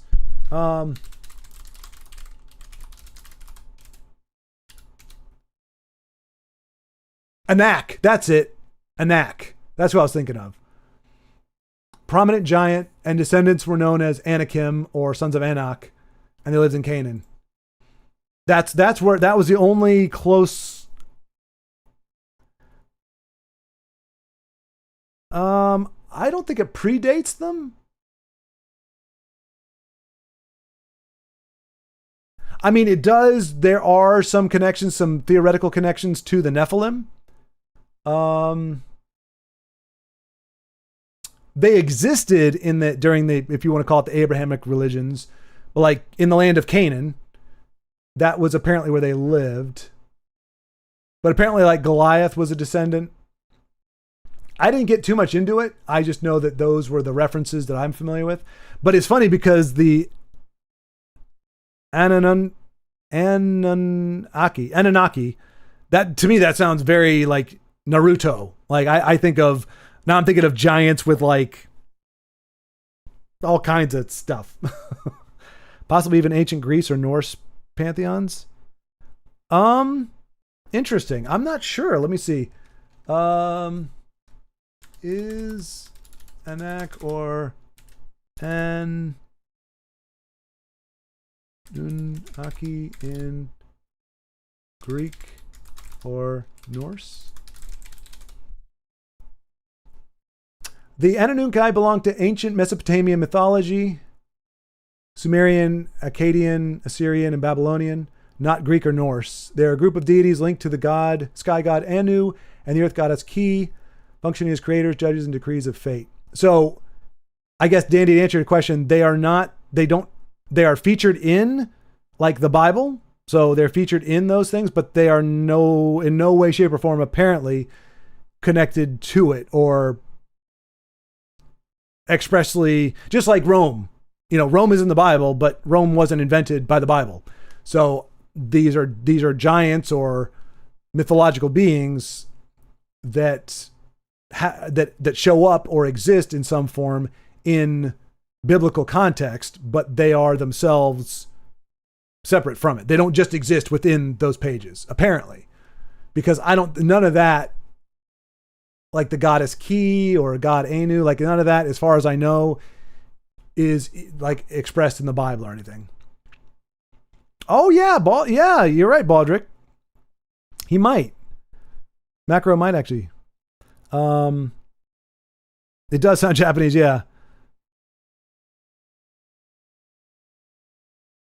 Well, I mean, Abraham himself, like Abraham, where he left, like Abraham he was a baller. He was incredibly wealthy, and yeah, the religion he came from was not monotheistic. That was kind of like, that's why when God told Abraham to kill Isaac, Abraham didn't say, "Oh, but God, why?" Because that was commonplace. Like child sacrifice was very, very common at that time. Multiple gods, and usually the way to appease them was human sacrifice. A lot of times it involved shaking and baking a child. So yeah, that was why it was such a big deal that God told him to do it, and then said, "Nope, the sacrifice is paid for already." But that was why, because I always thought that was weird when I heard that story when I was younger. I was like, wouldn't Abraham be like, why would you tell me I'm going to have a son and give me a son when I'm like 100 years old and my wife is really old, and then tell me to sacrifice it? Well, that was pretty standard. Oh yeah, way before Jesus. Old Testament. Yeah.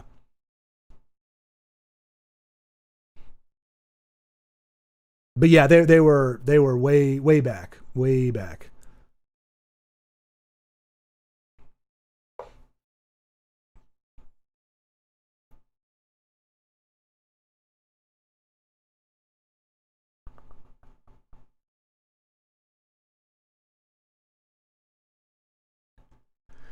Yeah, because I mean, yeah, the Babylonians and all those guys, they go way back. I mean, Mesopotamia. I mean, that's what they call it. I think it's still like we used to call that. It was taught as like the cradle of life. Like pretty much that was kind of the central hub where stuff kind of came out of. I don't know if that's only for what do you call that? Evolution, or if that's, you know, whatever exactly that is, but I think that was the going thing. So yeah, Mesopotamia is going to go way back no matter what. And you got Egypt, which was also Mesopotamia. So yeah. But so Remix, thank you for introducing a name that concept that none of us knew about. But what was the question again? What do I think about the Anunnaki? Anunnaki, I guess. Yeah, I guess I couldn't say I know much about them. I would probably chalk them up to the Greek pantheon, to pretty much the collection of deities that each culture seems to have, or but it is funny because I totally thought that was an anime thing. Hey, when modern day people use the story of Abraham and Isaac like as a concept to remember, to obey, and keep faith, like, no, dude, God was just out there being a dick. Well, again, Dandy, I mean, you know that. I mean, that's. Oh gosh, okay. I mean, that's your opinion, buddy, but that's not something you're going to get an agreement with me on. Yeah. And what's funny to me, though, and this is what I will say I hate, but I'm not going to say hate, I'll just say I don't like. Pick a lane. Either God doesn't exist, which, okay, I get it. There's a lot of reasons why people might not believe that. But don't tell me you believe God exists and then say that you know better than him when it comes to morality, that God was just being a dick. Because what you're saying is, I believe that there is a being who understands and created everything, including concepts of good, bad, wrong, right, all those things. But I'm saying that in my very infinite, teeny, tiny, itty bitty little human wisdom, that God, that I know better what goodness is, and that I'm going to judge him without knowing him or knowing anything about him. I'm going to judge him on my understanding. That's where I start having an issue.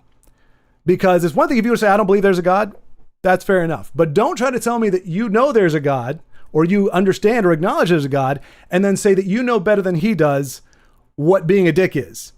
I personally, that just doesn't make sense to me. That doesn't register. I like, as a created being, I would say, I don't understand certain things about God. I don't understand certain things about this, but I'm not going to presume that and say, well, you're wrong based on my understanding. Like you're saying, a creator of creation, that you understand life and what's right and wrong better than he does. That's where I get a little, I'm like, all right, just pick one. If you don't want to believe in God, that makes sense. But don't try to hold God accountable to your standards of what's right and wrong, particularly when you have no context, no understanding of any aspect of what he does or why he does it. You have a very, very small understanding of it. So that's where I just say a little humility, I guess, would be the word there. If you're going to acknowledge there's a God, just say, maybe I don't understand him.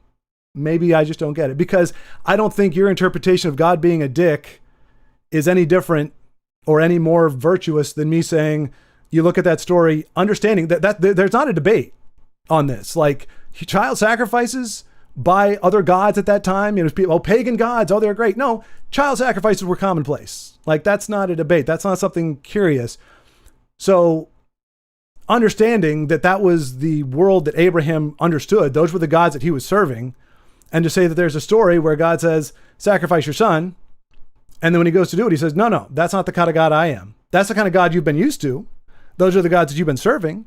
You've been sacrificing your kids and sacrificing your future to these gods for their favor, but that's not who I am. So your explanation of God just being a dick actually makes a lot less sense than saying, No, God had a purpose, and he was demonstrating something because the pagan world at that time was pretty rough. So, like, I like to say you hate when people make something make sense from a biblical perspective because it doesn't resolve with your worldview, doesn't make much more sense than just God's being a dick. You know what I'm saying? That's all. I don't know. Why I mentioned board game. There's a tabletop game with that name and with mythology related to it. Oh, that's why you were asking. Yeah, you qualified that, didn't you? There's a board game? Because in some of those ancient religions, wasn't Yahweh just one and he had a wife? That I don't know. It depends on... I'm trying to think of... Yeah, it depends. But no, I mean, put it this way. The God of the Bible, like there is no mention of God having a wife in the Bible. So there may have been a version or a mention or something of God who had a wife, but there is no mention of that. There's no celebration or understanding of that in whether you call it Christian, Judaism, whatever it is. I'm not saying I know better than God and certainly don't understand greater concepts. I suppose I just never thought about it in that context before. From that point of view, then okay, I guess it appears to be.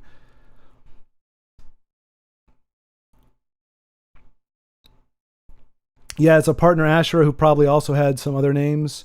Well, because there were. So here's the thing: like, in the Old Testament, God repeatedly told Israel, or no, one of the biggest things that one of the beefs with Israel was they never took down the Asherah poles. There were poles that were being erected, usually by their nations. I don't think Israel erected them. So it wasn't Yahweh, it wasn't God saying erect these poles to my wife. They were already there. And God said, take them down because it's a false God. And they didn't. And that was part of his beef. But, and no, Dandy, I'm not saying you were saying that.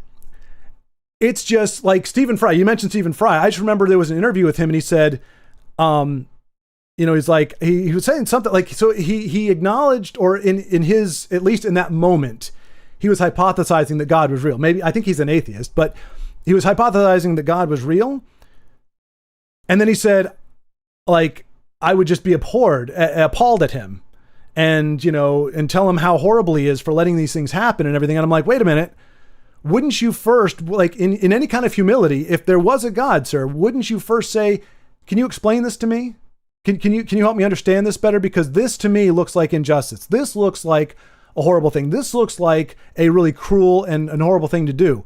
Wouldn't that posture make more sense? If you're accepting the concept of an all-knowing, and especially if you're talking about the Christian God who says, I am truth, I am love, I am righteousness, I embody these things. It's not that I do these things, I am the source.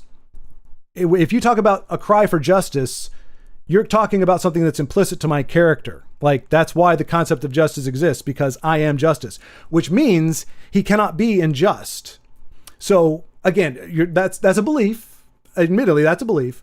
But whereas, if you talk about like Zeus or these other gods where it's like, they're written to be effectively just kind of humans with powers. Whereas biblical, I don't call it Christian God because it doesn't belong there, but that God, Yahweh, if you will, as is written, isn't just a human with powers effectively. It is the embodiment of these different things. So and that's where I'm saying it's more of a posture of saying like, okay, there's a God, but I resent him because these things that I think he does or allows to happen upset me, and I think they're unjust. But then wouldn't the understanding thing to go, if you were in that God's presence, so in other words, he does exist, and let's take for granted, because we don't know, but let's take it for granted that he resembles in some way, in terms of behavior, in terms of the entity, what Christianity would consider him to be, because that's another thing altogether, right? Maybe there is a God, but he's a different kind of God, or he's an amalgamation, or what have you. But if you were to take the God as presented, to me, the understanding thing would be, okay, I don't understand this. And then he may say, I was just being a dick, or, this is how I see things. Like, I created people to screw with. Like, he might say that. And then you go, that's not cool. Like, I don't agree with that. But my understanding, because there's plenty of stuff when they talk about historical context, even things that, like, I believe in the Bible and all that kind of stuff, but there's some things that don't make any sense. But then you hear about the historical context and you go, oh, that makes sense now. Like, if you like, turn the other cheek, for example, turn the other cheek, right? This is a big one. The scripture doesn't say turn the other cheek. It says if someone strikes you on the right cheek, is it the right cheek? Yes. Turn to them the left also. He specifies the cheek. Why? And here's another thing. What principle are we supposed to gain from this? Because the Bible already talks about repentance. It already talks about forgiveness. It already talks about, like, not repaying evil with evil, whatever that is.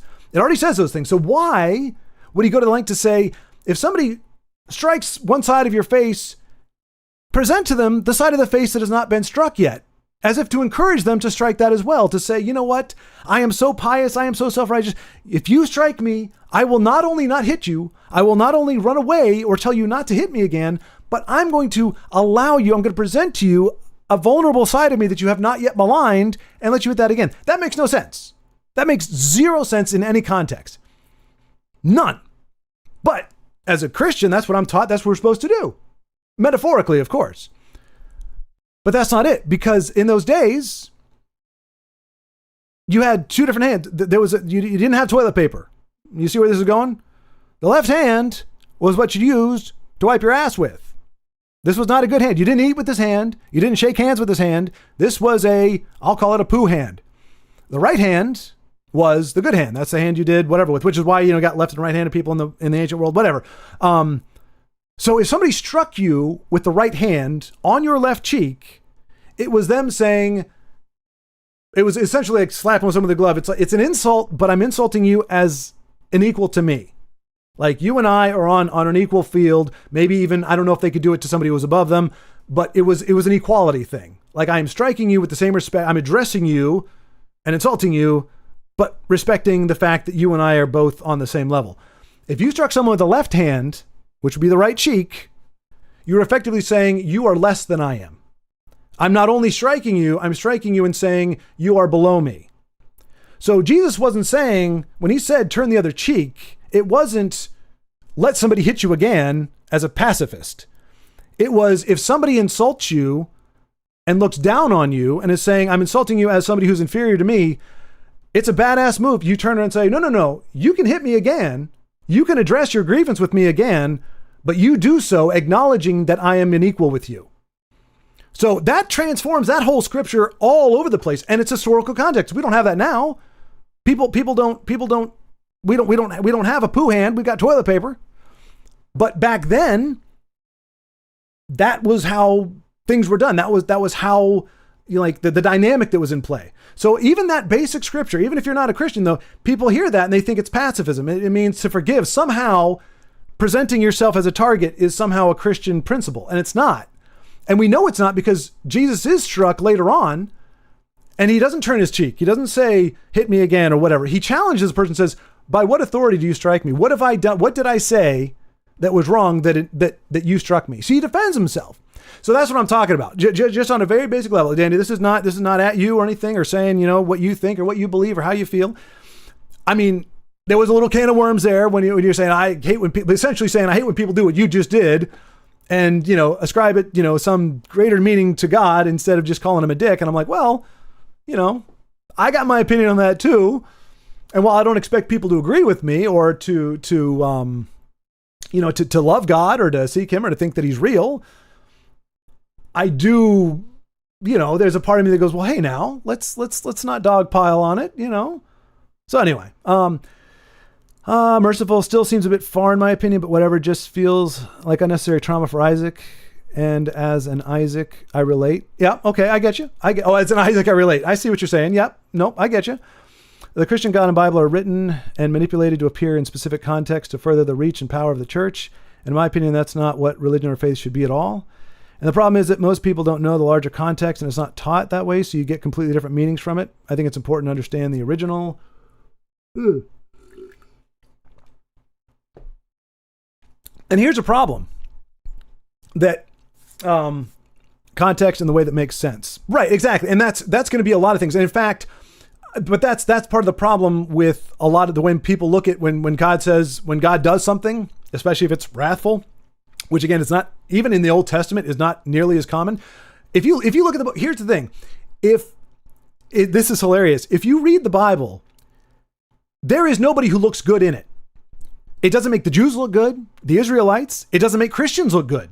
It does the opposite, in fact. So if they were really trying to make the Bible like propaganda for God and for Christians and everything, they did a piss poor job, because the Israelites are constantly messing up. They're constantly doing the wrong things. The people that are supposed to be the greatest people, the considered men of faith, they're constantly doing really stupid things, making stupid mistakes. Christians, the Christian church, Paul's constantly saying, guys, like, you're going way off track. I just got you straightened out, and now you're already, worshiping false gods. You're already doing this. You had Peter denies Jesus. He does all this stuff. So if the Bible is supposed to be like, look how awesome Christians and Israelites are, it did a piss poor job. The point of it really being, God can use anybody. God will have a relationship with anybody. It doesn't matter. Like, you don't have to be good. You don't have to be perfect. You don't have to be righteous. That's not what does it. That's not why God partners with us. That's not why he wants a relationship with us. And so it's just funny because it's kind of counter to what you would think. Like, this book is supposed to make people look good. It doesn't. If you only take the Bible stories that are like publicized, like David fighting Goliath. Yes, David fought Goliath. Okay. Took down a giant but if you look, it's funny, if you watch a video on slings, like actual, like the old slings that they used to use in wartime, depending on the rock, the density of the rock and how you flung it and how good you were, it's like shooting a gun. Like, the impact is actually like, what is it? What do you say? No, it's not like you could get up to a magnum, but at that point you had to be closer. Like from the distance in theory that David was, he was the sling, first of all, is very accurate. It can be, but it would be the equivalent of him shooting Goliath in the forehead with a 45. So it's funny, people, like, when you look at that, you go, okay, like, that doesn't seem as far-fetched. Like, you run at me, you're coming at me, charging at me, and I'm throwing a projectile that effectively has the impact of a 45 bullet straight to your head. Yeah. But anyway, that's what people hear, David and Goliath. But then you have David and Bathsheba, where David saw Bathsheba bathing, finds out she's married, and sends her husband out on the front lines to get massacred. He puts him on the front line, and then he tells the other people, hey, when the enemy comes, kind of back off and just kind of leave him out there to die. That was David. That was David and Goliath. David. The Bible didn't say that's a good thing. In fact, it makes it very clear that's a horrible thing. And David suffered greatly for that. But that was David. That was David and Goliath. Like, so they're never presented in that way. Like, it's never presented as this is the way it's supposed to be. But to your point, Dandy, there was another thing, but let me see. Listen to whatever any person of the church states and take it as fact. The promotion of blind devotion is insane to me. That I can agree with, Dandy. 100% I can agree with you. I can absolutely agree with you. And here's the thing that I think a lot of people miss. Because I don't hear it talked about nearly as much. So as soon as Christianity became a thing, prosecution became a thing.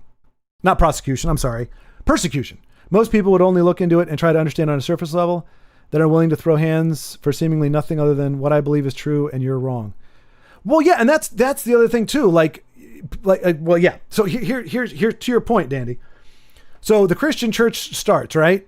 And like their very own leader, Jesus, says, my kingdom is not of this world. So his whole thing is, and he says, given to Caesar what is Caesar. So Jesus was never anti-government. He never said, down with Rome, I'm going to overthrow Rome or anything. He said, my kingdom and who I am is not about all of this. And you need to acknowledge the government that you're under.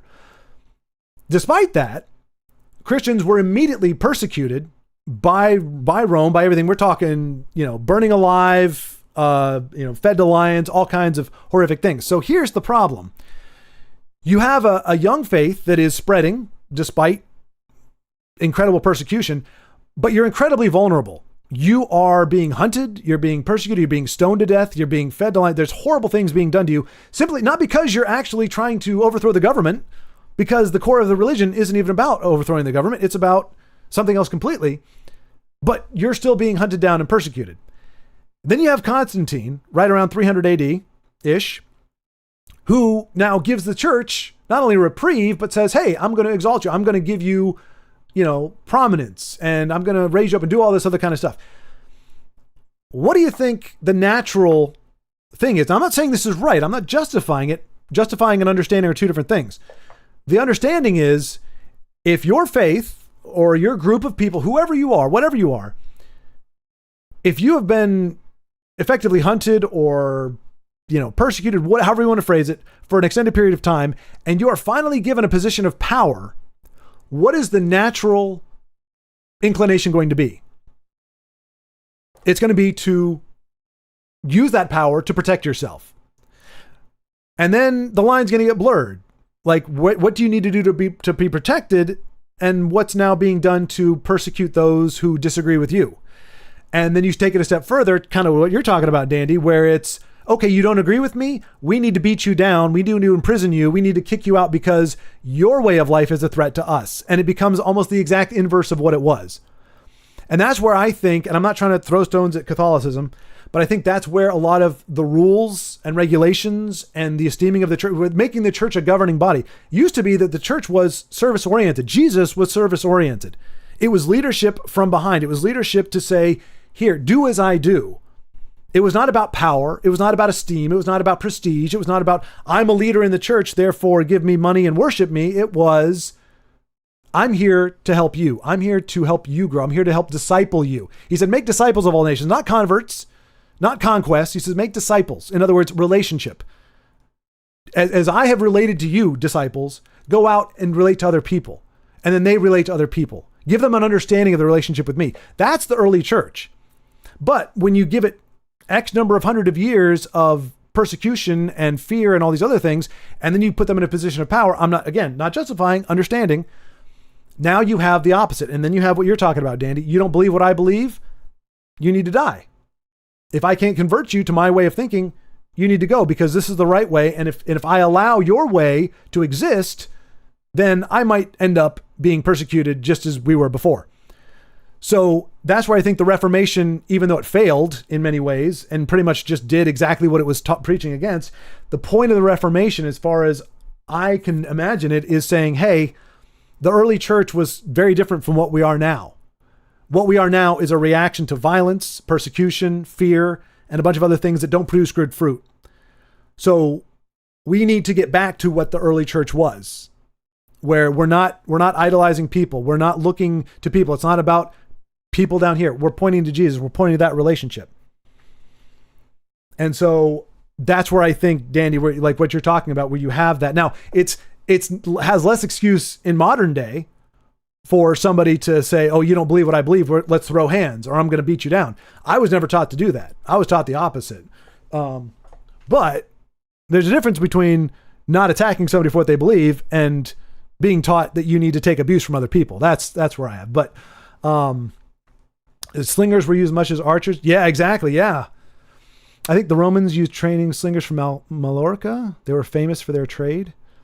Yeah, I know that was part of like the army. Like that, you had a whole legion. Now the problem with slingers, especially unlike archers, you had to have, they didn't have to be super long, but you were swinging it over your head. You have to swing it over your head very much, but you had to swing it over your head to get that momentum going. And then I think you could throw it under. In other words, you had to spread them out. You couldn't have like a compact unit of archers, because all they have to, they do this and you can aim it up or do whatever.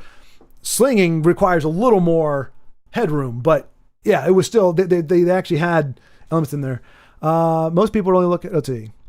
It feels very die a hero or live long enough to become the villain. Exactly. Keep swinging too far either end, but the true aim should be in the middle, a balance. Exactly. Thanos wasn't entirely wrong. Not at all. And in fact, in the sense of balance, that's everything. And that's not even a Christian thing. Aristotle, I don't think Aristotle was a Christian or anything close, but he said that there was a golden mean. And he said he actually had a lot of good stuff, but the golden mean was that that virtue lies between two extremes. One is excess, one is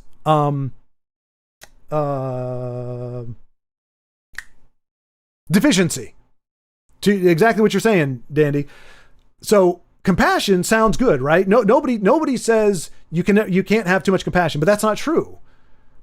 compassion is balanced with wisdom, with understanding, with discernment.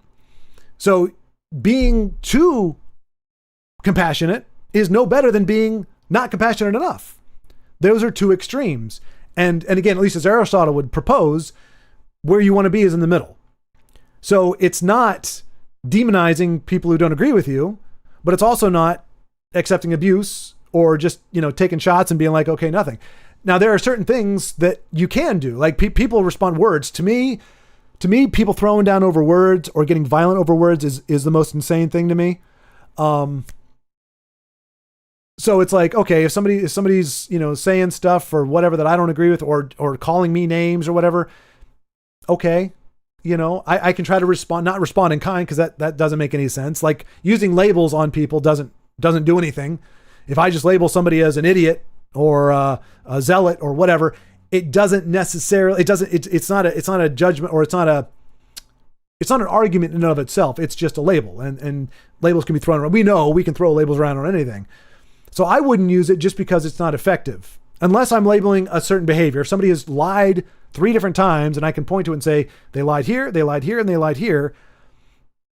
Calling them a liar still might seem a little heavy-handed, but saying that they lied or that they're not trustworthy probably is deserved. But calling them an a-hole or even a turd muffin, which I do on occasion, not people usually, but characters, it doesn't really help anything. So I do think, in regardless, but you're right, Dandy, it is. And that's where my beef with, because if you think about, I don't want to go, oh man, I do not want to get into any kind of real topics, but let's just say this. If you wield authority without responsibility, you're wrong. If you're given responsibility without any authority to do anything, it's wrong. Responsibility and authority need to go hand in hand. And so if you have a governing body that has authority and no responsibility, we're in a bad place. If you give somebody responsibility, but you don't give them the ability to affect or change anything, you're giving them a false responsibility. So even there's balance. And like I said, Thanos of the comics, I can definitely say he was wrong because he was just trying to flirt with death. Thanos in the movie, I have a very difficult time. Like, I can understand why people would not be okay with it, but the way they presented him, initially it was fine, where he's like on the throne and just like, I'm a badass. Okay, it seems like a villain. But like I said, the image of Thanos farming off in the middle of nowhere, not even wearing his armor, just a dude, a big purple dude with a giant jaw hanging out on a farm. That's really hard for me to come against, or to think he had messed up motivations. I'm like, that's anyway, that's not the only reason why, but yeah. I wouldn't live it to physical abuse either, using the concept that you suffer for. Oh, Dandy, don't get me started on that.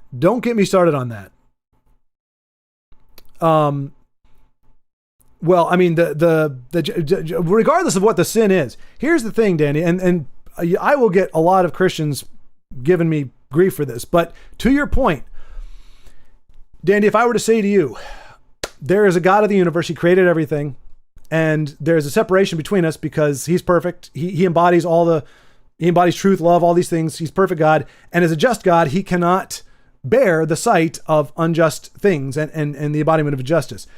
Therefore, understanding that this was going to be a problem, and understanding justice requires things to be leveled out, he took the body of a man, lived a life down here, not perfect, but without sin, without engaging in sin. And he became the sacrifice that allows us to have that forever and eternity, to have that relationship with him. There's no longer a barrier between us because Jesus took the price for that. God essentially paid for it himself in a way that only he could. And I say that to you. And then I say, do you want to have a relationship with him? And you say, not really. Like, it sounds a little far-fetched to me. It sounds a little ridiculous. I'm not into that. I say, okay, well, maybe at some point you will, or you change your mind, but okay, I get it. I understand. But now you have somebody else that comes up, says the exact same thing to you, and you say, I've heard this, I'm not interested. And they say, but wait a minute. If you don't believe in him, if you don't accept that relationship, you're going to burn in hell. Now let's say Dandy says, well, burning in hell sounds horrible. I don't want to burn in hell for eternity. Okay, I'll accept Jesus. Not because you wanted that relationship, but because now you're afraid. Now somebody's introduced something to you that is terrifying to you. And at the very least, you might just minimize your losses and go, you know what? I don't know that this is true or not, but just in case it is, a little fire insurance wouldn't be a bad idea. Now you see the problem with this, and I don't understand why Christians don't get this. Many of them don't seem to get this. If you're my friend because I tell you I'm going to kill you if you're not, what kind of friendship is that? Like, am I going to be satisfied if I'm like, oh, Dandy shows up on my streams because I told him that I would, burn his house down if he wasn't? Do you? Exactly. Yes, it is coercion. Yes.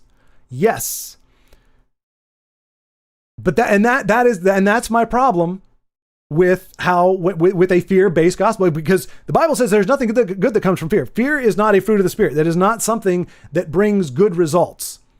So we're not supposed to do things out of fear. Fear can do good things. Fear can, caution and all that kind of stuff can be good. But when people do make decisions out of fear, that is not a spirit-based or spirit-led thing. So Christians trying to convert people by using fear of hell, not only is that like a big slap in the face to God, which is going, okay, how many people now are worshiping me? They're tithing now because you tie it all together. You say, well, you got to believe in God and accept Jesus or you're going to go to hell. You say, okay, great. And then you say, well, now you got to tithe because that's part of believing in Jesus. If he's really your Lord and Savior, you're going to tithe. Well, now if you really believe in Jesus, now you're going to do this. Now, if you believe in Jesus, and then you start laying it all down there and saying, well, if you truly believe, if you truly love Jesus, you will do all these things. Now, there is to a degree, some of that is true, but it's backwards. It's relationship first. And then in that relationship, you begin to understand things and things happen in your heart. You're not doing it because you're compelled to. There are certain things we do out of obedience, but there are other things where you go, okay, this is, like if somebody's, a new believer and they're like, I don't have money to tithe, or it's like, okay, that's fine. Like when and if that happens, God's going to talk to you about it. Like if you're seeking that relationship, he's going to talk to you about it. But that's my point. I was like, if the people that you're saying are getting saved are only getting saved because they're afraid of hell, you could almost argue that's not being saved because it's not the relationship. They don't know. That's why, God said there'll be times where you say, oh, Lord, we know your name. We said your name many times. He says, I never knew you because you didn't know me. You saw me as a big bad whatever in the sky that's going to beat you down if you don't do what I tell you to do. And that's never that's not the gospel. That's not Jesus. And this conversation exactly is why I say, like, too many people's invitations are getting lost in the mail. Like, people professing Jesus are packaging it in a way that makes it sound horrible at some point. And look, I mean, people are going to talk about hell in different ways. Personally, as I believe it, God is love, truth, life, all the good things. Like, he embodies those things. So if somebody says, and I believe this can happen, somebody can come face to face with God on the day of judgment, if you will, when they've shed this physical body, they can be in, and now God said every knee will bow, every tongue confess, which is understandable. If you come face to face where you're in the presence of the God of the universe, you are, of course, going to probably just fall down just because, he's the big man. But that doesn't mean your heart is going, okay, I love you, Jesus, or I love you, God. Your heart could be going, F you, screw you. I don't like the idea that, and I'm not saying this is you. I'm not at all. I'm just saying, I've heard people say, effectively, God insults my intelligence. The notion that God exists insults my intelligence. And I'm not even saying these people would say this, but I truly believe a heart can be hardened against God to the point where they resent God just for being above them. They resent that there is a being who understands life better than they do and who offends their very ability to reason or their very reasoning. And they would say, I would rather live a life without you, or I'd rather exist without you. Well, the problem is, at least as I have presented it, and with that is, you've said to a God that is life, love, all the good things, you've just said, I want an existence without you. Well, what are you left with? You're left with the antithesis of that. You're left with darkness. You're left with death. You're left with all these things. So to me, that's what hell is. Now, Again, I'm not a theologian. That's not my theology. But to me, it makes sense. Because God doesn't create somebody as a pawn in a chessboard. He doesn't create somebody to be like, I'm going to mess with this guy. Or I'm going to create somebody. I'm going to create people. Here we go. I'm going to create a bunch of laws, right? Yes. And then I'm going to create a bunch of people with free will. And I'm going to give them the law and see how many of them fail it. And if they succeed, well, good, I'll give them applause. But if they don't do what I want them to do, well, they're going to burn in hell. Like, that's not God. Biblically speaking, it says God knits together everybody. Like, he knows you before he creates you. He understands who you are before he creates you. Every single person he creates, he wants a relationship with. Everybody. Period. He doesn't create somebody as hell fodder. We have free will. That's very important. But my wife and I have had some wild theories on some of this stuff. Well, yeah, and it's as long as you're like people willing to talk about it. I mean, I had some with who is it? There's a gentleman we talked to, and I know he and I don't see eye to eye, kind of, on this topic, just, similar perhaps for us, but Michael Bailey, yeah, I haven't talked to him in a while, but we were just talking about like the options after life after death. Again, I have my personal beliefs, but it's possible, we think, okay, either there's nothing at all, there's some form of heaven or eternity, and then there's hell of some kind, depending on what religion you're talking about. But it's like, what if there is an existence, but there's no heaven or hell? What if you just exist and you're just kind of wafting around, but you can't interact with the physical universe because you don't have a body anymore, but we just got people wafting around on a different plane of existence, where your consciousness lives, and then there's the Buddhist thing, I think, where we all come back and become one and life, kind of rebirths or whatever. Or what if it's just complete torment? What if as soon as you're detached from your body, it's excruciating? I mean, so I wouldn't say it's fun necessarily, but it is interesting to think about the different possibilities, the different options of what happens. Like if like some people honestly can't conceive of an existence beyond the one with the body, and they're just like, I don't think there's an afterlife of any kind. I think consciousness and all of that is confined to the body. And when the body shuts down, whatever impulses and nerves and all that kind of stuff, when they stop firing, that's the end of your existence. And they honestly can't conceive of life beyond that. And then there's some other people, I would put myself in this category, where even if we want to just say, let's just pretend there was a truth that said the God that I believe in doesn't exist. I would still believe that there's something beyond this life, only because I personally can't comprehend that I am not more than a sum of this. To me, that doesn't make sense. I can't put my finger on it, what more it is, but it doesn't make sense to me. It doesn't register. It doesn't resound with me, I will say. Just as the concept of eternity doesn't resound with somebody else. Like, they can't think, it's like, why would you think that life exists beyond this? I'm like, okay, I get that. But I got to say, it wasn't something I chose, but I don't see how life does end there. I think there's got to be something that happens afterward, whatever that is. But, you can have fun with it. You like just hypothesizing about it, thinking about it. But that is something that and then of course the typical Christian response is, well, you got to tell people about, hell because they need to know. And I'm like, okay, one, like the modern concept of hell comes from largely, ironically, like a Da Vinci painting, which combines Tartarus, which is a place for demons, Sheol, which is just the concept of death that happens to every single person, Gehenna, which is actually an actual place called the gates of hell, which actually physically existed in the world at the time of Jesus, where there was weeping and gnashing of teeth and dogs and all that. Everything he described, that's a physical location, not a hypothetical one. And then there's another one, Hades, which is where people go. And somehow those got all mushed together. So when you read hell in the Bible, it could be Tartarus, it could be Hades, it could be Sheol, it could be Gehenna. But it compressed, unfortunately, all into one word that is called hell. So the idea of demons and humans in a place with weeping and gnashing of teeth, that's not accurate. Whatever it is, those actual words are separate places. So it may be all of those things, possibly, but the classic interpretation of what hell is inaccurate.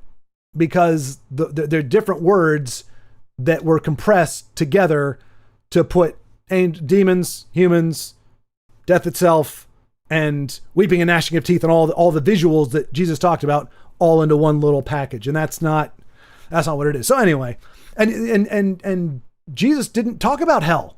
I mean, he mentioned it. He did talk about it. And he mentioned, people, the kingdom and all that kind of stuff. But you think if it was that big of a deal, he would have talked a lot more about it. And let me tell you, Peter, let me tell you what hell is like. You don't want to go to hell. It's terrifying. It's scary. It doesn't mean it doesn't exist, at least conceptually or in some way.